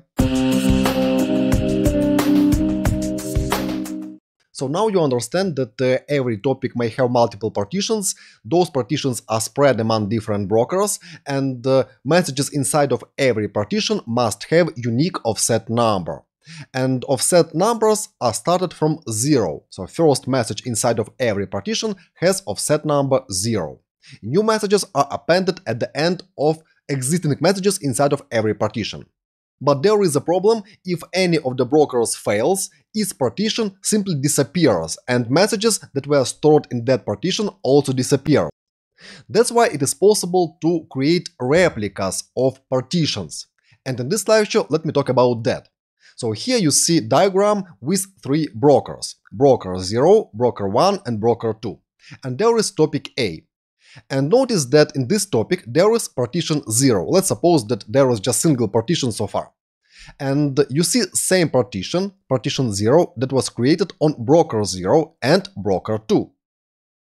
But those partitions are created as follower partitions. So this broker and this broker are followers. And broker 1 is leader for this partition. And the job of followers is simply to get new messages from the leader and write them into specific partition. That's all. They don't accept any writing requests for this partition from producers. Also, they don't serve consumers. Producers and consumers communicate only with broker 1 when they want to write or read from partition 0. And that's why partition 0 on this broker 1 is called leader partition, or this broker is called leader for this particular partition. And again, when, for example, new message arrives to partition 0 at broker 1, it accepts write request from producer, creates new message here in its partition 0, and replicates this same message, message number 2 for example, to partition 0 at broker 0 here, and to broker 2 partition 0 here. And same message, message number 2, is created here, here, and here. And now there are two replicas of the same message. And if broker 1 fails now, one of those brokers, either broker 0 or broker 2, becomes leader for the same partition, partition 0. And now, for example, broker 0 will still continue operation and will accept new writing requests to this partition and accept read requests from consumers. That's how you are able to achieve fault tolerance using replication. Again, main idea behind this replication is that leader performs most operations. It communicates with producers and consumers, and also it sends copies of every message to all followers. Followers simply sit and relax and are waiting for new messages, and as soon as new message arrives from the leader, their job is to write this message to partition, and that's all, nothing else. That's why you need to plan resources of the brokers accordingly, because if there will be multiple replicas for every partition, for every topic, then load on brokers who will be responsible for leader role will increase, hugely increase. So please keep all of that in mind. Also, it is recommended to create at least 2 replicas. I mean, if you want to create such fault-tolerant architecture, you need to have at least multiple brokers, and if you want to create 2 copies of every message, you need to have at least 3 brokers. And you need to configure so-called replication factor on a topic level basics. It means that you are not able to set up a replication factor for every specific partition inside of the topic. Instead, you must configure it on a topic level basics. And by default, replication factor is set to 1. And that means that every message is stored only once, only on one broker. And if you want to achieve such architecture where every message from a leader will be replicated twice to 2 different brokers, then replication factor must be set to 3. And that means that every message will be stored 3 times on 3 different brokers. It is actually a recommended number for production environments, and you should not go further and set a replication factor to 4, 5, and so on. So 3 is completely enough, and this number will tolerate shutdown of 2 brokers of 3 that were storing replicas of every message. In this case, broker 1 and broker 2 may fail, and broker 0 will still continue operation, and it will still keep all messages in partition 0. And if I'll get back to this diagram, where we had 3 partitions, partition 0, 1, and 2, and if you set up replication factor 3, then basically we will have 9 partitions instead of 3. But 6 of them will be, let's say, passive, and they will be created as following partitions, and leaders will write messages, replicate messages to those following partitions. But as you see, with replication factor in place, quantity of partitions basically multiplies by replication factor. So here now we have 3 partitions, but with replication factor 3, we need to have 9 partitions. Okay, that's all about leader of partition, and that's all about replication. I hope it is clear, and if you use multiple brokers, multiple partitions in each topic and replication factor, you may achieve really nice results, and you may build really nice fault-tolerant, resilient Kafka cluster. Okay, that's all about this topic, and next let's gonna talk about controller. I'll explain you what is controller and what is its job. So see you next. Just checking, did you smash like button? Yeah? Okay, you are good to go. Let's suppose that there is topic A with multiple partitions and all partitions are spread among different brokers, and every partition has already some messages. When a specific producer connects to Kafka cluster and wants to produce messages, it can write the messages to different partitions. And on this diagram you see that producer writes message with offset number 2 to partition 0, then it writes message with offset number 1 to partition 1, and it writes one more message with offset number 2 to partition 2. And that's pretty acceptable. Every producer may produce messages to different partitions of specific topic. Also, you can set up it in such a way that it will write only to specific partition, in case if you will use key with all messages. And usually all messages with the same key will be written to the same partition. But if you don't supply this key, then messages will be spread in a round-robin fashion across all partitions in specific topic. But main idea here is that new messages will be added only after existing messages. And for example, if producer will produce one more message to partition 1, then this message will get offset number 2, and so on.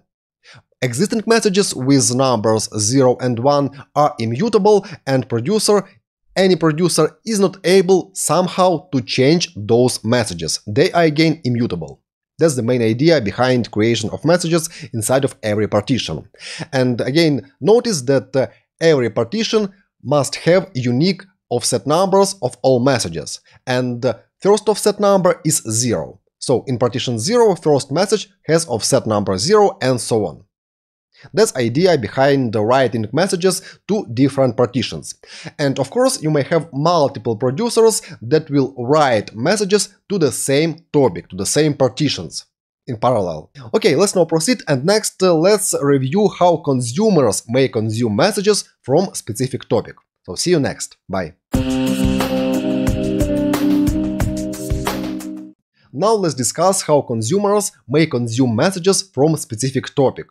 Usually every consumer is connected just to one topic, but it is possible to connect to multiple topics as well and to consume messages from multiple topics. On this diagram you see consumer that is connected to topic A, and it consumes messages from that topic. And you are able to consume messages either from all partitions, or just one partition if you want, or from several partitions. And you are able either to consume messages from beginning. In such case, you can tell Kafka cluster that you want to consume messages from beginning.